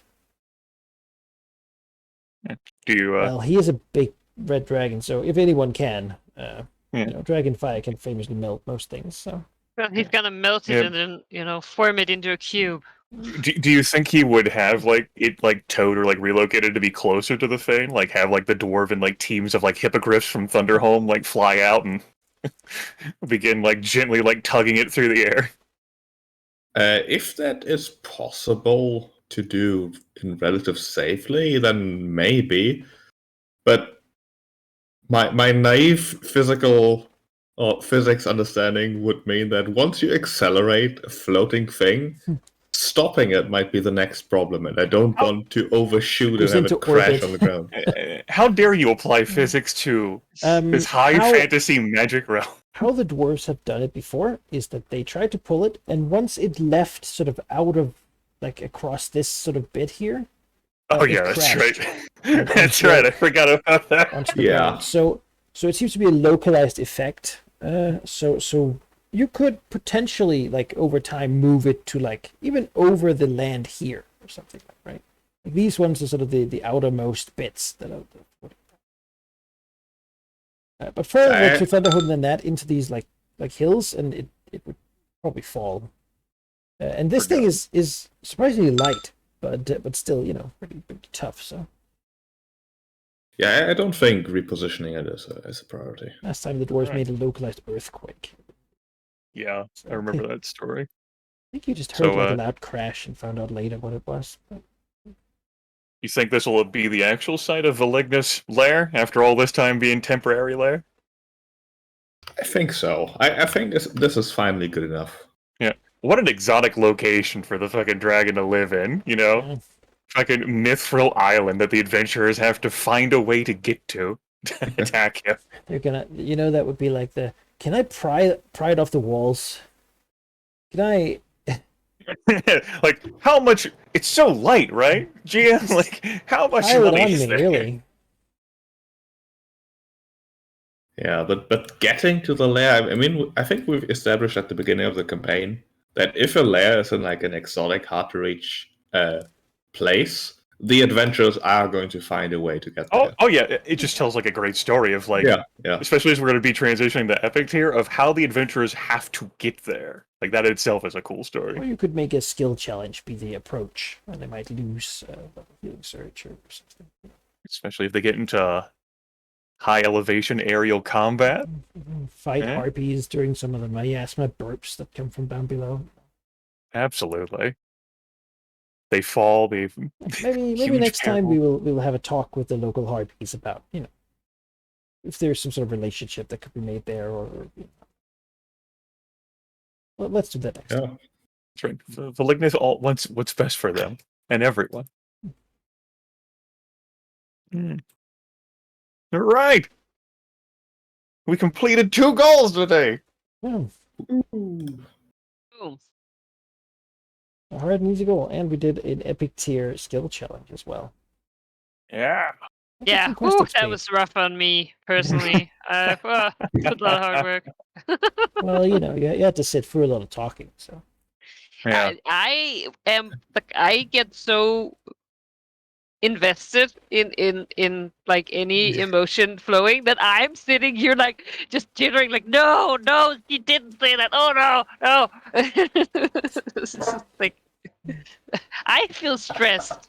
I think you were more stressed than I was, Yes, especially with the save or die I effect. just soak it up like a sponge. Oh shit. Good stuff. Oh Lord. And I can go back to not applying myself. Whew. That was a lot of applying. Ugh. Yeah, too much effort. I like the part where I touched the epic tier like pool of like horrible evil like ritualness that had been prepared for years. Yes, I like And this we're one failed roll away from dying. Yeah, Yeah. exactly. I like the part where you failed 2 rolls, and then the second was like, "Oh, I guess you don't die." I was like, "Oh, fuck, what?" No. I assumed death was a potential option. I Yes. knew that like going into touching it. Yeah, Yeah. beyond that, it is perhaps the quiet before the storm here, because my XP tracker tells me that with this, we'll be advancing up to the next level. Great. More trouble will come. I certainly feel as if my character is on an epic destiny after Yeah. what just happened today. Which is pushing us into epic tier. So next time we might talk shortly about like how does this begin to manifest? Like you're taking the first step, right? And certainly we feel Velignus is looking for trouble. He has an army now. He's things are beginning to happen there. Degatrix has got some pretty big opponents around that need to be dealt with, and Mr. has taken some serious steps to work toward, well, being a force of nature for one, but also of protecting against this aberrant entity in a way that doesn't ruin things as much as it. Let's be honest, Cinnamon plan was not It was an effective plan. I could not dispute that. It got results. Yeah, it would. There are but, different perspectives, you know. So I feel like we've justified this first step, and we'll of course all work to sort of make these things the focus of our continuation of the story, right? Each the flavor of the path you're going down. Yeah. I want to say congratulations. I mean, it's been a long while to get here, but we are here. Consider what you want at here at level 21. What the fuck? You What get does that even mean? you get Your plus one epic to destiny describes the mythic archetype you aspire to achieve. Most people don't ever come close to achieving it. They may have failed in their journey, or whether the universe may never have intended them to reach this lofty height. It sets you apart from all other individuals. You know you're destined for greatness. Everyone else knows it, and you have every opportunity to achieve it. From the This- player's handbook. This means that as we enter epic tier, it means that people will begin to know you. Like Paragon was everyone related to dragons, like they all have an idea of who you are and what you do. Now it goes on to say everyone will begin to know who you are. These next 10 levels, that means that Joe Bob in Waterdeep will eventually have heard of you and who you are and what you do. And if Joe Bob was to fight you, he would have an idea of what to expect from you. You're going to begin being famous at another level because you're engaging with things at that same. And really, you've been sort of in this pond of some epic tier things going on already around you. It's just that now you're beginning to become them, to be the entities that other people look at as something that's just beyond them. Which means our scope of influence will also be expanding beyond the Dragon Coast as well. It's beyond this map.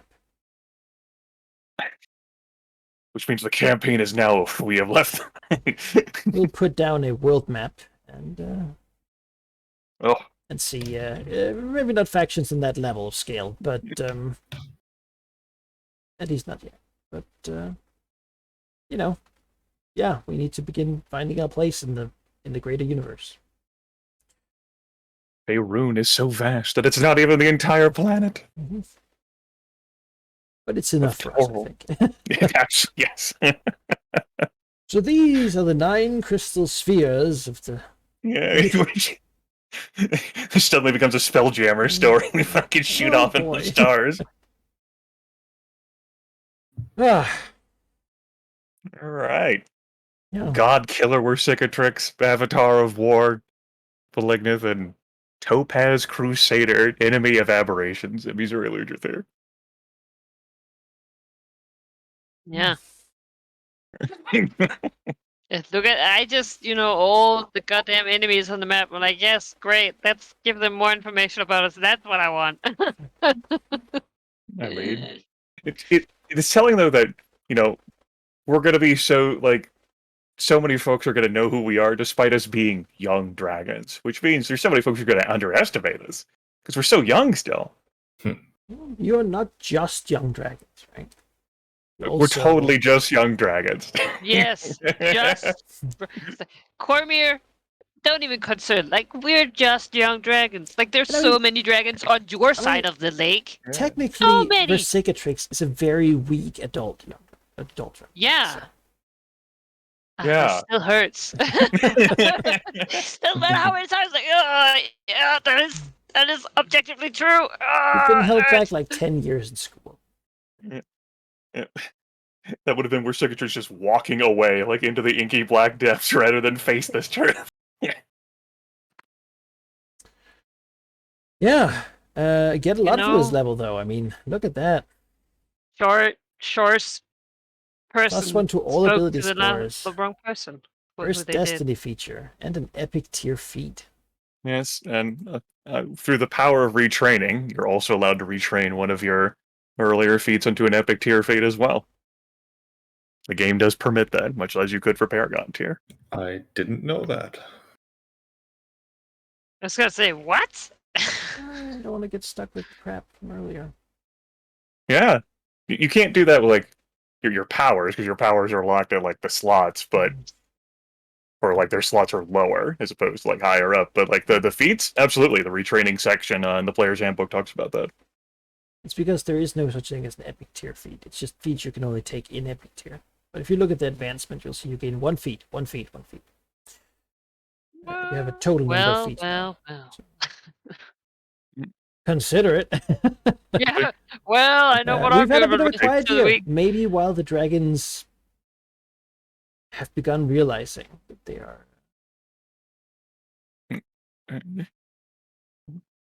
Totally just a young dragon. That Don't something is don't look- special, right? Nope, nothing special here. Don't Maybe, don't have to look you know. into me.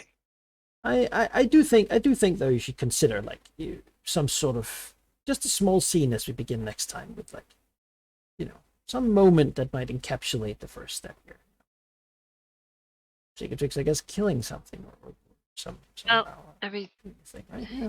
Velignith might have a conversation with Tiamat to some degree. He's certainly important now enough that could directly, be a communion in that way. Or maybe reflecting upon what's next for her, right? After this has sort of begun being dealt with. Sleep. Yeah. I'm going to bed and see you guys next Yeah. century. Yeah. Thank you for playing. Such- Had a good thank time. you. Yeah. Yeah. Great stuff. Good work, team. Woo! Yay! Yeah, see you next time. Yeah, we made it after 106 sessions. Level Woo! 21. 33% left. Right. Yes, strictly. How many Hopefully. more situations of narrow character death will we encounter where Velignith is one saving throw away from death in the gigantic explosion and faller? I'm one save away from insanity. As my epic destiny is to face things that are much more powerful than me, I I think I might be looking to evening the scores on that. Jumping into portals, maybe. Hey, that's also 3 open goal slots for next time. Both of mine are empty somehow, finally, and Yeah. then one Yeah. sheep has one. Yeah. Yep. All right. I'm going to bed. All right, take care, everyone. Night. Viewers, players. Right. And get See you well all soon, later. Sheik. Yep. See you. Yeah. Ah. That'll be you too. Yeah. YouTube. I gotta learn how to build characters again. How does one level up? Character builder, help me. It's been such a long time. Need so much XP now. Well, completing hard goals certainly gets us there. I mean, I can certainly tell that this goes slower than our other campaign. I was starting to fear that I would reach level 21 on my sword mage before this. Yeah. Just to finish that off. Goodbye, YouTube chat, stream. This is all we have for now. Hopefully, we'll be back next time with another long session of things happening. Certainly, I'm excited to see what they come up with. And we'll see you then. Bye.